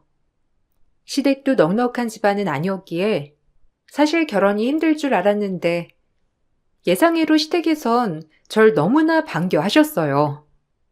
전 제가 정말 좋아서 반겨주시는 줄 알았어요. 결혼을 하고서 시모는 당당하게 결혼을 허락한 이유를 말해주셨죠. 솔직히 이제 결혼을 했으니 하는 말인데 이제는 네가 우리 집 가사를 좀 해야 할 것 같구나. 사실 우리 준호가 처음에 은미 너 데리고 왔을 때는 결혼까지 한다길래 장난하는 줄 알았어. 부모도 없고 집도 뭣도 없는 애를 무작정 데리고 와서는 결혼한다고 하니 내 입장에서는 얼마나 황당하니. 준호가 어디 가서 빠지는 애도 아니고 충분히 더 좋은 사람 만날 수 있었다는 거 은미 너도 알지? 네, 그래서 제가 항상 감사하게 생각해요. 솔직히 전 부모님도 안 계시고 준호 씨에 비해서는 능력도 없으니까 사실 많이 반대하실 거라 생각했거든요. 준호 씨도 반대를 해도 너무 상처받지 말라고 했었는데 생각보다 어머님이 괜찮다고 해주셔서 한 번도 반대 안 하시고 받아들여 주셔서 감사해요. 늘 궁금했는데 그럼 어머님은 저 허락하신 이유가 따로 있으신 거예요? 이유? 뭐 준호야, 다른 여자들이랑도 결혼할 수 있겠지. 그런데 준호 수준에 맞는 애 만나면 걔가 고분고분 내 말이라도 듣겠니? 요즘 애들은 다 지들 하고 싶은 대로 하고 산다는데 사실 난 그런 꼴 못 본다. 며느리는 죽어도 며느리야. 시집을 왔으면 시댁에 맞춰서 살아야지. 이것도 싫다, 저것도 불편하다 하는 여자 데리고 올 바에야 뭣도 없으니 고분고분 말 잘 듣는 애 데리고 오는 게 낫지 뭐. 아, 그럼 제가 말을 잘 들을 것 같아서 그럼 허락을 해주신 거예요? 어머님 근데 제가 뭐 할 줄 아는 것도 없고 살림도 서툴고 그럴 수도 있잖아요. 근데도 한 번도 반대 안 하시고 받아주신 이유가 살림이야. 알려주면 되는 거고. 너는 친정에 있기라니 뭐가 있니? 너도 가족 생겨서 좋고 나는 잘 쓸 며느리 생겨서 좋고 너나 나나 좋은 건데 반대를 할 필요가 없지 뭐. 어쨌든 네 입장에서는 기분 나쁘다 생각을 할지도 모르겠지만 객관적으로 보더라도 네가 훨씬 딸리는 결혼 한 거 알고 있지? 그러니까 알아서 잘해. 내가 잔소리하는 거 너무 고깝게 듣지 말고 알았니? 당당하게 제가 뭐가 없어서 결혼을 허락했다는 시모의 말에 정말 말문이 막히더라고요. 가진 게 없었던 저는 사실 시댁에서 말하는 걸 들을 수밖에 없었어요. 처음에는 작게나마 원룸에서 신혼집을 시작하고 싶었지만 시댁에서 합가를 하자는 말에 그렇게 할 수밖에 없었죠. 역시나 결혼을 하고 나서 얼마 후부터는 고된 시집살이가 시작됐어요. 남편은 능력이 좋았지만 그만큼 눈코 뜰 새 없이 바빴고 제 상황을 생각해줄 여력이 없었어요. 시모는 아침 새벽부터 절 깨웠죠. 아직도 자고 있으면 어떻게 하니? 알아서 일어나 버릇을 해야지. 내가 지금도 널 이렇게 깨워야 되겠어? 얼른 밥부터 하거라. 어제 고기 사둔 거 있지? 그걸로 국 끓이고 반찬은 너무 자극적이지 않게 한 서너 개만 하면 되니까 간단하지? 저번처럼 너무 간 세게 하지 말거라. 아침에 그렇게 먹으면 속 부대끼고 안 좋아. 뭐하니? 얼른 안 차리고. 어머님, 다음에는 그냥 알람을 맞춰둘게요. 아직 일찍 일어나는 게 몸에 배이지 않아서 그런지 눈이 안 떠져요. 당분간만이라도 새벽에 일어나게 알람을 좀 맞춰둬야 할 것 같아요. 준호 씨는 안 깨게 작게 맞춰두면 될 것 같아요. 알람을 맞춰서 곤히 자는 애 깨우려고 그러는 거니? 네가 알아서 새벽에 척척 일어날 생각을 해야지 알람은 무슨? 네가 낮에 안 움직여서 그래. 안 움직이니까 일찍 잠도 안 오고 그러니 일찍 못 깨어나는 거 아니니? 오늘부터는 매일 이불 빨래 하거라. 이불 빨래 하다 보면 낮에 많이 움직일 수 있으니까 하루씩 돌아가면서 하나씩 이불 빨래 직접 밟아서 하면 좀 되겠니? 매일매일 이불 빨래요? 낮에 지금 하는 것도 많은데 그냥 제가 새벽에 알아서 일어날게요. 어제도 자정까지 내내 채소 다듬느라고 늦게 잤어요, 어머님. 너무 갑자기 이렇게 많은 일을 주시면 제가 좀 버거워요. 안 하던 일들이라서 조금씩만 늘려주시면 안 될까요? 뭘 얼마나 했다고 힘들어?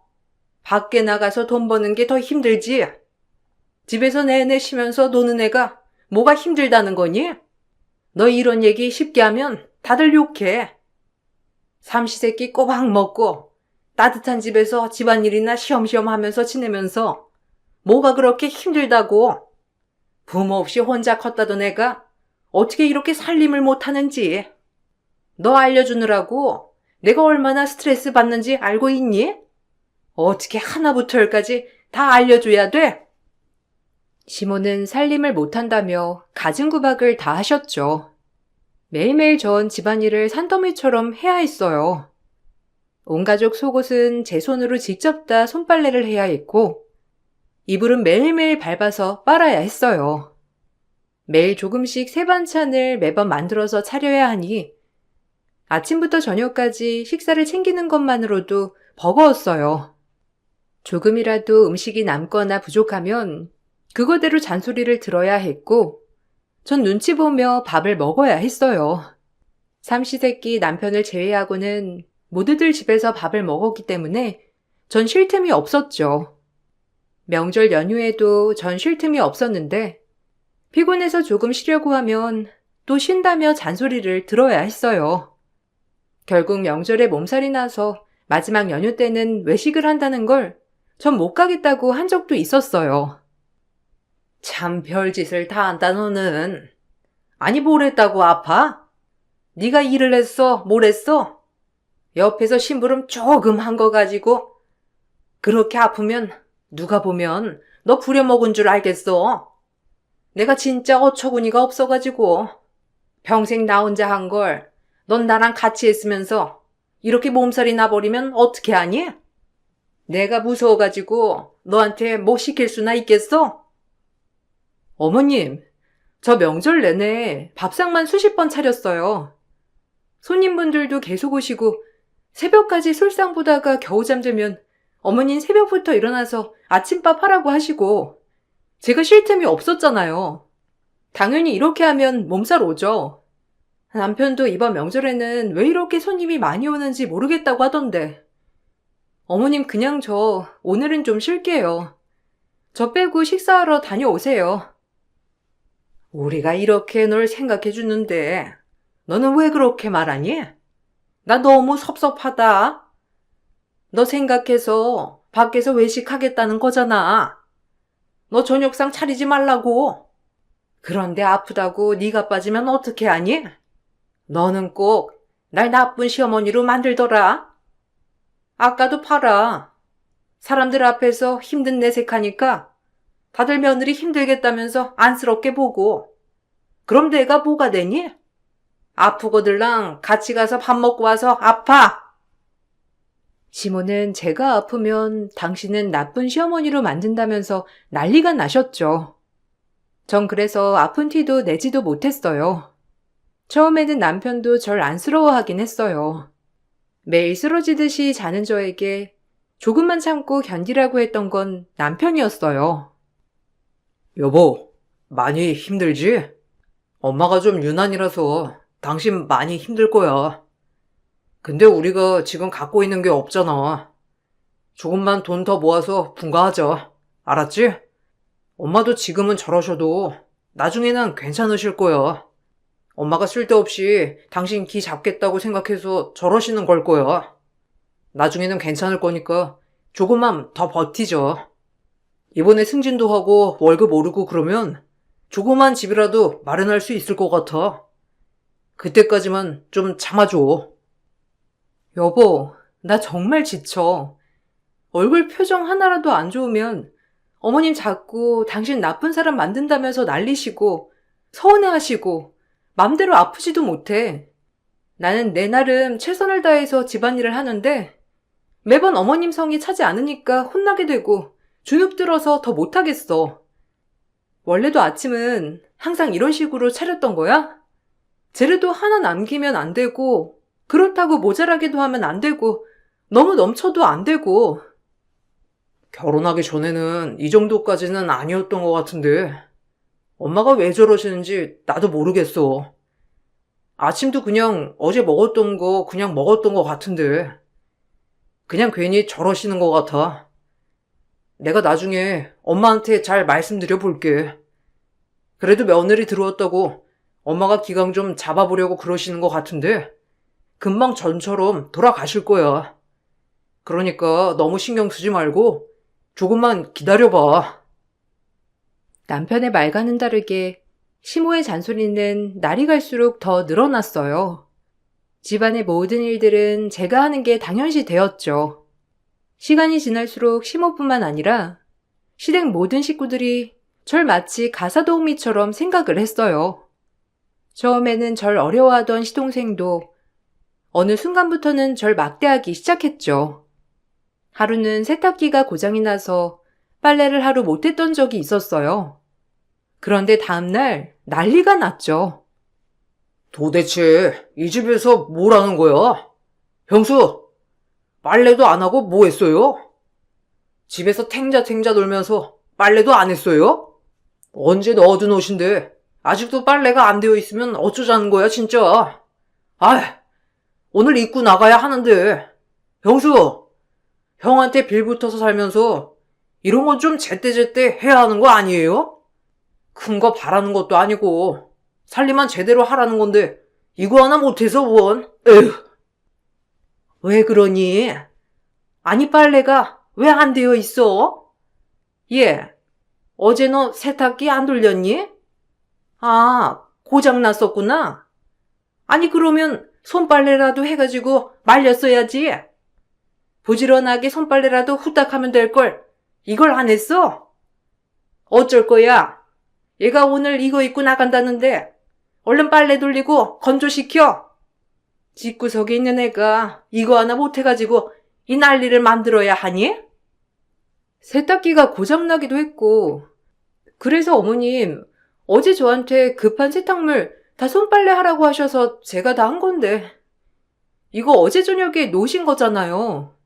제가 빨래를 안 한 게 아니라 도련님이 어제 저녁에 갑자기 빨래 있다고 하면서 주신 거라서 시간도 없었고 하질 못했어요. 그냥 다른 거 입고 가시면 안 되세요? 점심도 얼른 준비해야 하는데. 아이, 이거 꼭 입고 가야 하는데 뭔 소리 하는 거예요? 말귀도 못 알아듣네 진짜. 아 됐어요. 그냥 아무거나 입고 갈 테니까 오늘은 이거 꼭 세탁해 둬요. 집에서 쳐놓는 사람이 빨래 하나를 못해. 에휴. 대놓고 무시하는 시동생 태도에 전 얼굴이 화끈거리고 화도 나더라고요. 그때 이곳에서 뭘 하나 싶은 생각도 많이 들었죠. 남편이 나중에 시동생을 혼내주겠다고 말은 했지만 남편 역시 시동생에게 별다른 말은 하지 않는 듯 했어요. 남편은 제 상황을 방관했고 시댁 식구들은 절 괴롭혔어요.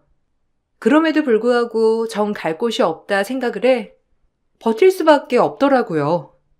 유일하게 믿는 남편이 조금만 기다려달라고 했으니 조금만 버티면 좋은 날이 올 거라고 생각을 했어요. 그렇게 1년, 2년이 지나고 시동생은 사회생활을 하게 되면서 독립을 하게 되었어요. 그러면서 조금씩 저도 집안일에 익숙해졌죠. 시모는 더 이상 저에게 심한 잔소리는 하지 않았지만 가족이 아닌 정말 가정부로 생각을 하는 것처럼 느껴졌어요. 다들 일을 하고 있으니 바빠 다 같이 모여 밥을 먹는 시간이 줄어들었고 저 역시 밥상을 차리는 일이 적어졌죠. 그러다 가끔씩 모두 모여 밥을 먹을 때면 전 서러움을 느꼈어요. 밥은 다 했니? 아까 보니까 어제 먹다 남은 밥이랑 반찬 좀 있던데 그건 어디다 뒀어? 설마 버린 건 아니지?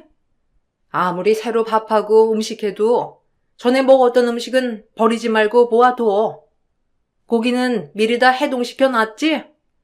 아유, 다들 바쁘니까 한 끼 다 같이 먹는 것도 힘드네. 이게 얼마만인지 모르겠네.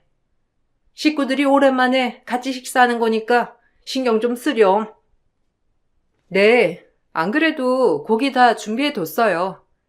남편이 오면서 밖에서 초밥 포장해서 온다고 해서 같이 먹으면 될 것 같아요. 근데 어제 먹다 남은 밥이랑 반찬은 왜 찾으세요? 어제 그냥 냉장고에 정리해두긴 했는데 날씨가 더워가지고 상했을 수도 있을 것 같아서 이따가 저녁 먹고 상했으면 그냥 버리는 게 나을 것 같아요. 누구 먹을 사람도 없고. 먹을 사람이 왜 없니? 네가 먹으면 되지. 살림하는 사람은 그런 거 하나하나 다 잘 챙겨야 하는 거야. 알지?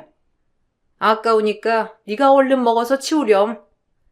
너는 어차피 초밥 별로 안 좋아하잖아. 우리가 초밥 먹을 테니까 네가 남은 것들 먹고 정리 좀 하렴. 매번 남는 찬밥이나 잔반들은 내 몫이었어요. 식구들이 다 식사를 하고 남은 음식은 시모는 절 챙겨주는 척하면서 제 입에 몰아넣었죠. 싫다고 거절을 해도 시모는 웃으며 조금만 먹어서 치우자며 강요했어요. 그렇게 먹다 체라도 하는 날에는 미련하게 밥을 먹는다면서 핀잔을 주시곤 했죠.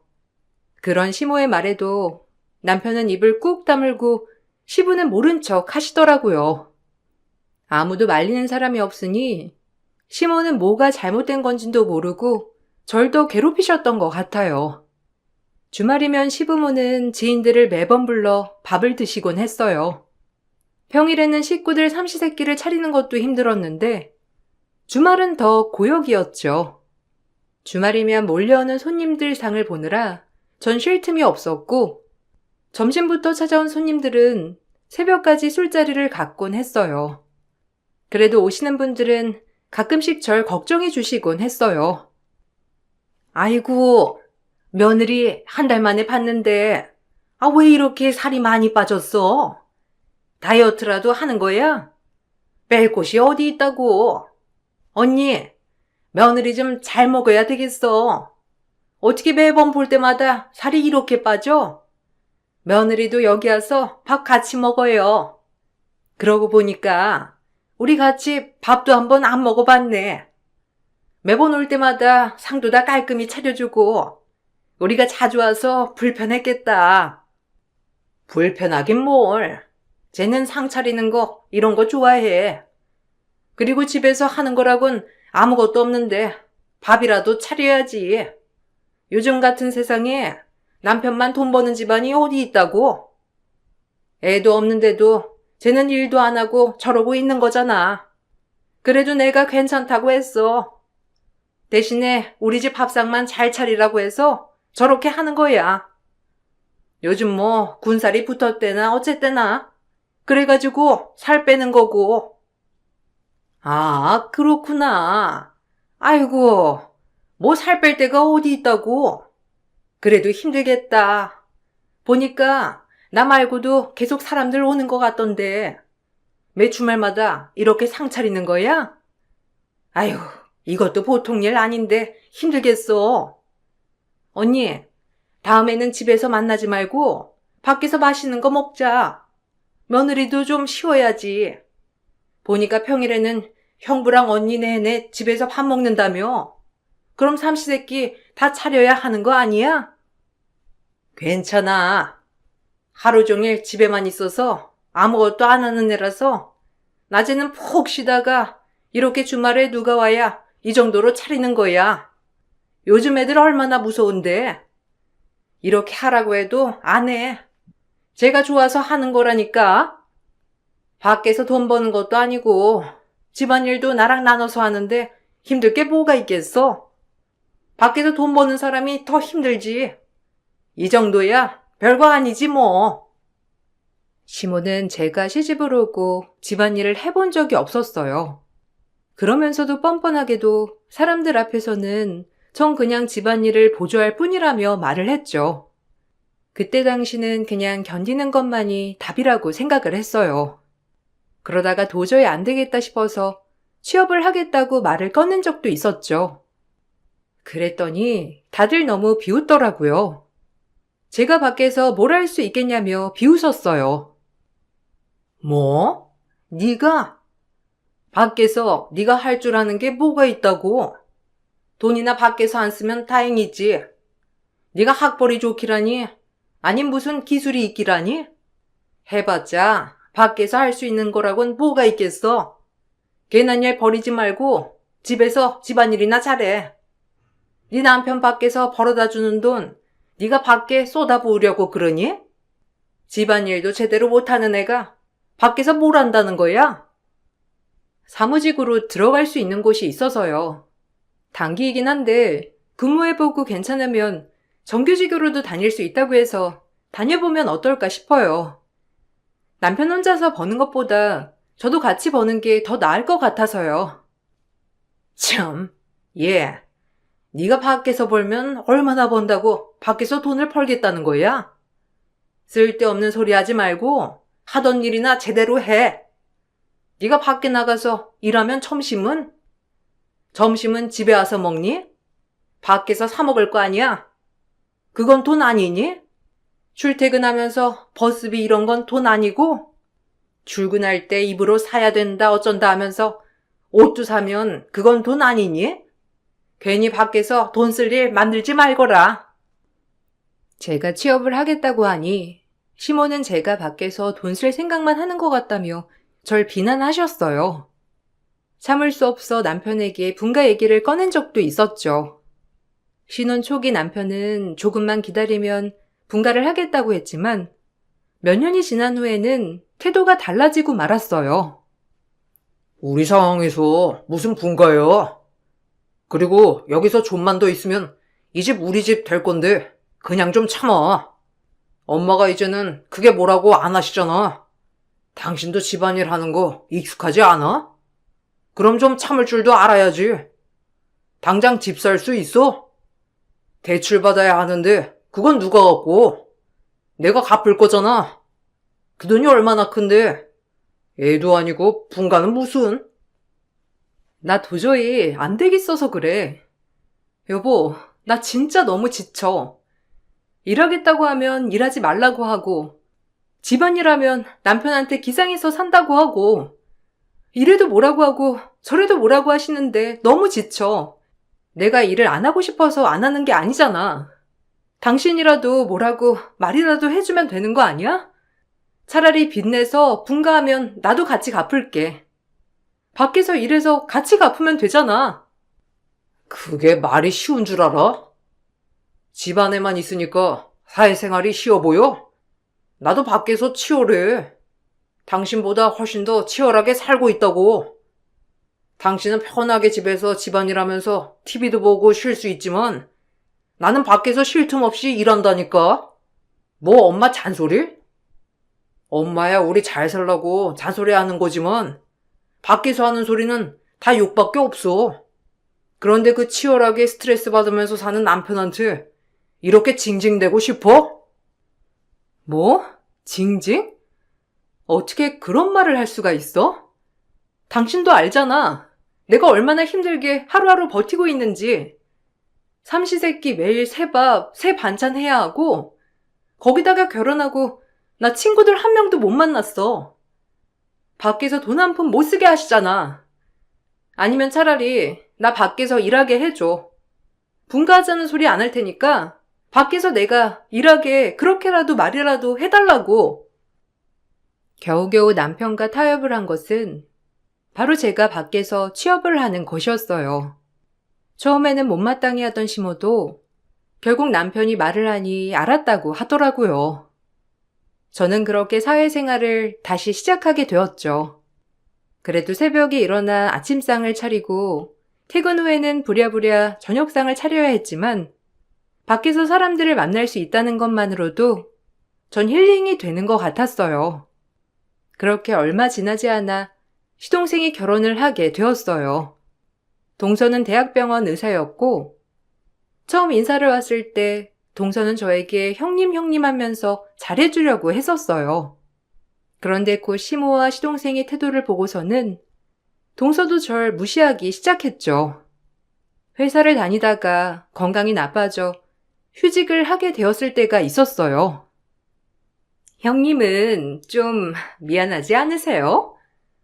들어보니까 아주버님이 거의 먹여 살리신 것 같은데 노력이라도 좀 하시지. 지금이라도 대학 제대로 된 곳 들어가시고 공부도 좀 하시고 그러면 좋은 직업이라도 가지실 수 있으시지 않아요? 나이가 많으신 것도 아니고 솔직히 제가 보기에는 형님이 좀 노력을 안 하시는 것 같아서요. 바쁘다고 이렇게 일도 그냥 그만둬버리고. 됐다. 얘한테 말해봤자 우리 입만 아프지 어쩌겠니. 그러니까 내가 당초 직장 일을 하지 말라고 그렇게 말했는데도 자기 고집대로 하다가 이거 봐라. 건강도 망치고 일도 못하고. 쟤는 우리가 암만 말을 해줘도 지 위에서 하는 말인지 생각도 안 한다니까. 에휴, 내가 그나마 둘째가 있어가지고 다행이지. 쟤만 있었을 때는 내가 속이 얼마나 답답했겠어. 정말 그러셨겠어요, 어머님. 형님, 솔직히 제가 보기에는 좀 노력 부족이신 것 같거든요. 저희 병원에도 좀만 하면 이 핑계 저 핑계 대면서 일도 안 하고 노는 사람들 얼마나 많은데요. 그래도 이제 형님 일 그만두셨으니까 집안일은 형님이 하시겠네요. 어머님이 형님 뒤치다꺼리 하느라고 얼마나 힘드셨는지. 요즘 체력이 뚝 떨어지신 것 같아요. 기운도 없으시고. 그렇지? 내가 다 늙어가지고 며느리 뒤치다거리 해야 해서 얼마나 힘들었는지.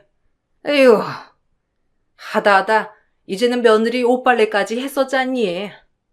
이제는 그래도 일 그만뒀으니까 좀 편하겠네. 그네 너도 동서라고 너무 무시하지 말고 귀담아 들어. 얘가 그래도 사회생활 선배 아니니? 거기다가 공부도 더 많이 하고 잘했으니 네가 귀담아 들어야 할 거야. 동서가 들어오고 나서는 전 동서네 집도 챙겨야 했어요. 그나마 일을 했을 땐 별다른 말이 없었지만 일을 그만두고 나서는 동서네 집안 살림도 제가 해야 했죠. 시모는 매일매일 산더미처럼 반찬을 만들라고 해놓고서는 동서가 저녁에 가끔씩 들리면서 가지고 가곤 했어요. 어머, 어머님, 너무 고생하셨어요. 이거 다듬고 만드느라고 얼마나 힘드셨어요? 매번 이렇게 반찬 푸짐하게 만들어주셔서 저희가 얼마나 밥을 맛있게 잘 먹고 있는지 몰라요. 근데 형님, 저번에 형님이 만드신 반찬 좀 짜던데? 너무 짜게 만드는 거 아니에요? 재료도 영 부실하고 어머님이 많이 신경 쓰시는데 형님은 좀 신경을 덜 쓰시는 것 같아요. 어머, 그러니? 아이고, 내가 옆에서 잘 신경 썼어야 되는 걸 쟤한테 통으로 맡겨두니까 그랬나 보다. 내가 다음부터는 내가 직접 간 보마. 이거 갈비찜인데 가서 데워서 먹기만 하면 돼. 저번에 집에 갈비가 엄청 좋은 게 들어왔거든.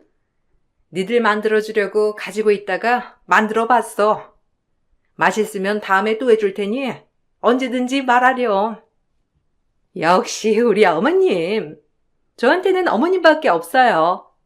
아, 그리고 형님, 저번에 이불 빨래 하신 거요. 한 번 더 해주세요. 실수로 뭐 좀 쏟았는데 세탁기로 돌리니까 잘 안 지워져가지고. 저번에 발로 밟으셔가지고 세탁하셨죠? 그거 한 번만 더 해주세요. 아이고, 그게 무슨 일이라고. 그네야, 들었지? 내일 가가지고 세탁 좀 하고 와라. 동서가 일하느라 바쁘니 네가 좀 도와줘야지 어쩌겠니. 그리고 이거 동서 차에 좀 가져다 놓고 밖에서 일하는 애라 이런 거 잘못 뜨면 큰일 나. 작은 애는 좀 앉아서 쉬고 있어. 형님이 알아서 차에 가져다 줄 거니까. 그러던 어느 날, 전 의사 동서의 심부름으로 대학병원을 방문하게 되었어요. 드라이클리닝을 한 옷을 가져다 주라는 심부름이었죠. 동서에게 찾아가니 동서는 다른 사람들이랑 같이 있더라고요. 저를 딱 보자마자 동서는 절 형님이라고 한 게 아니라 가사도우미라고 소개를 했죠. 아, 여기는 우리 집 가사도우미. 우리 시어머니가 날 너무 아끼셔가지고 우리 집에 가사도우미 붙여주셨어. 내가 그때 말했지? 우리 시댁 완전 유니콘 시댁이라고. 시집 하나는 잘 갔다니까? 남편도 손 하나 까딱 안 하게 해주고 얼마나 편한지 몰라. 다들 잘 보고 시집 잘 가야 돼. 그때 다들 나 결혼한다고 하니까 걱정 많았잖아. 어머, 너 진짜 시집 잘 갔구나? 아, 나는 우리 시댁에서 내가 아무리 바빠도 며느리 둘이는 하라고 난린데. 넌 진짜 잘 갔나 보다. 솔직히 너 결혼 급하게 한다고 다들 말 많았잖아. 그래도 이렇게 가사도우미까지 붙여주고 진짜 대단한 시댁이다. 그렇지? 그거 다 소문일 뿐이라니까. 그러고 보니 우리 좀 출출하지 않아? 퇴근하기 전에 뭐라도 좀 먹을까? 아줌마? 출출한데 가서 떡볶이 좀 사와. 내가 좋아하는 거 알지? 옷은 거기다 두고 얼른 가서 사와. 동서의 말에 전 너무 어처구니가 없더라고요. 그때 마침 병원장이 나오더니 한 말 때문에 발칵 뒤집어졌죠. 병원장은 나오면서 내 딸 언제 왔어? 라며 저를 반갑게 맞이했고 그 뒤로 나오던 남편은 그 앞에서 납작 엎드려 벌벌 떨었습니다. 영문을 모르고 있던 동서도 병원장의 말에 놀라 기절하기 직전이었어요. 사실 동서가 다니고 있던 병원의 병원장은 제 오랜 후원자셨어요. 부모님이 지병으로 다니던 병원의 인연으로 절 후원해 주셨던 고마우신 분이셨죠. 부모님이 모두 돌아가시고 난 후에도 병원장님의 후원으로 무사히 고등학교를 마칠 수 있었던 거였어요. 그러다가 제 늦은 방황으로 더 이상 연락을 하지 않았었고 남편과 결혼을 하게 되면서 완전히 끊기게 되었죠. 전 염치가 없어 병원장님께 연락을 못 드렸었는데 알고 보니 병원장님은 제가 연락을 끊은 이후부터 절 계속 찾으셨어요. 결혼 후 취업 자리를 알아보다가 병원장님의 연락이 오게 되었고 그렇게 다시 인연을 이어가게 되었어요. 병원장님은 오래전 저희 부모님과 같은 병을 앓았던 딸이 있었고 결국 병을 이기지 못해 세상을 떠났다고 하셨어요. 그 딸이 생각나 절 지원해 주셨던 거였죠. 딸, 아유, 어떻게 여기까지 왔어? 아, 여기 보니까 우리 딸 남편이더라고. 아유, 내가 듣고선 얼마나 깜짝 놀랐는지. 그동안 우리 병원에 오던 제약회사 직원이 사이인 줄은 꿈에도 생각을 못했네. 그나저나 이 선생네 가사 도우미를 하고 있었어? 그것까진 몰랐는데. 아니, 이 선생이랑 여기 제약회사 직원이랑 가족이라고 한 거 아니었나? 병원장님, 그게 말이죠. 여기는 제 와이프고, 이쪽은 제 동생 와이프입니다. 제 재수 씨요.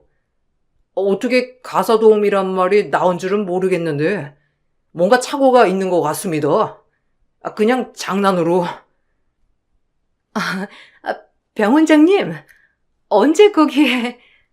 저희 형님이세요. 제가 친해가지고 오늘 옷을 가져다 주신다고 해서 저희가 이런 장난을 종종 하거든요. 그렇죠, 형님? 동서, 우리가 그렇게 친했었나? 동서가 시킨 옷 여기 있어. 그리고 동서가 시킨 이불 빨래 그것도 싹 다 잘해놓고 왔고. 그러고 보니까 맞네. 내가 동선의 가사 도우미였구나? 난 우리가 가족인 줄 알았지. 동서가 날 가사 도우미라고 생각하는 줄은 꿈에도 생각 못했네. 근데 이제는 내가 가사 도우미 못하겠다. 그렇지? 벌벌 떠는 두 사람을 두고선 전 병원장님을 모시고 나왔죠. 그동안 제가 어떻게 살아왔는지 병원장님에게 다 말을 하게 되었어요. 제 생활을 알게 되셨던 병원장님은 크게 분노하셨고 그 뒤로 모든 상황이 바뀌게 되었죠. 전 시댁에서 나오게 되었습니다. 그리고 이혼을 하게 되었죠. 들어보니 동서는 계약직으로 잠시 병원에 근무를 했던 거였는데 더 이상 연장을 하지 못했다고 하더라고요. 그전 병원에서도 갑질 때문에 잘렸던 상황이라 이번 계약이 중요했었는데 더 이상 대학병원 근무는 어렵게 되었죠. 거기다가 남편의 제약 영업은 그날부로 망하고 말았어요. 전 남편과 시모에게 위자료 2천만 원을 받고 이혼을 했습니다. 뒤늦게 남편은 미안하다며 분가를 하자고 했지만 방관한 남편도 용서할 수 없었어요. 시간이 지나 소식을 듣기론 동서는 지금도 겨우 불러주는 병원 알바를 하고 다닌다더라고요. 이미 소문이 날 곳은 다 나서 취업도 어렵다며 그 좋은 의사가 되어서도 일도 제대로 못하고 있다고 하네요.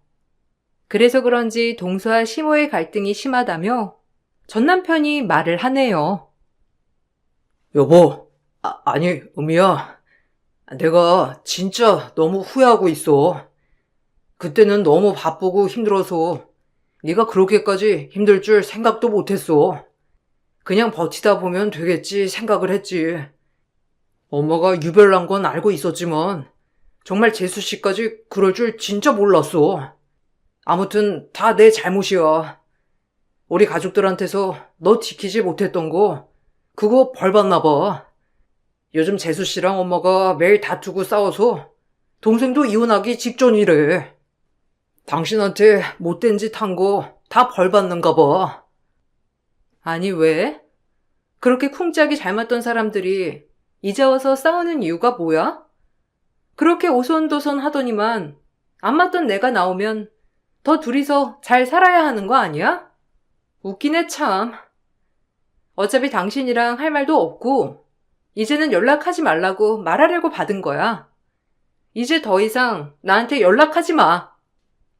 음이야, 제발. 한 번만 우리 다시 만나보자. 솔직히 엄마 빼면 우리들 사이는 별 문제 없었잖아. 내가 우리 집안 사람들 아무도 못 만나게 해줄 테니까 우리 다시 시작하자.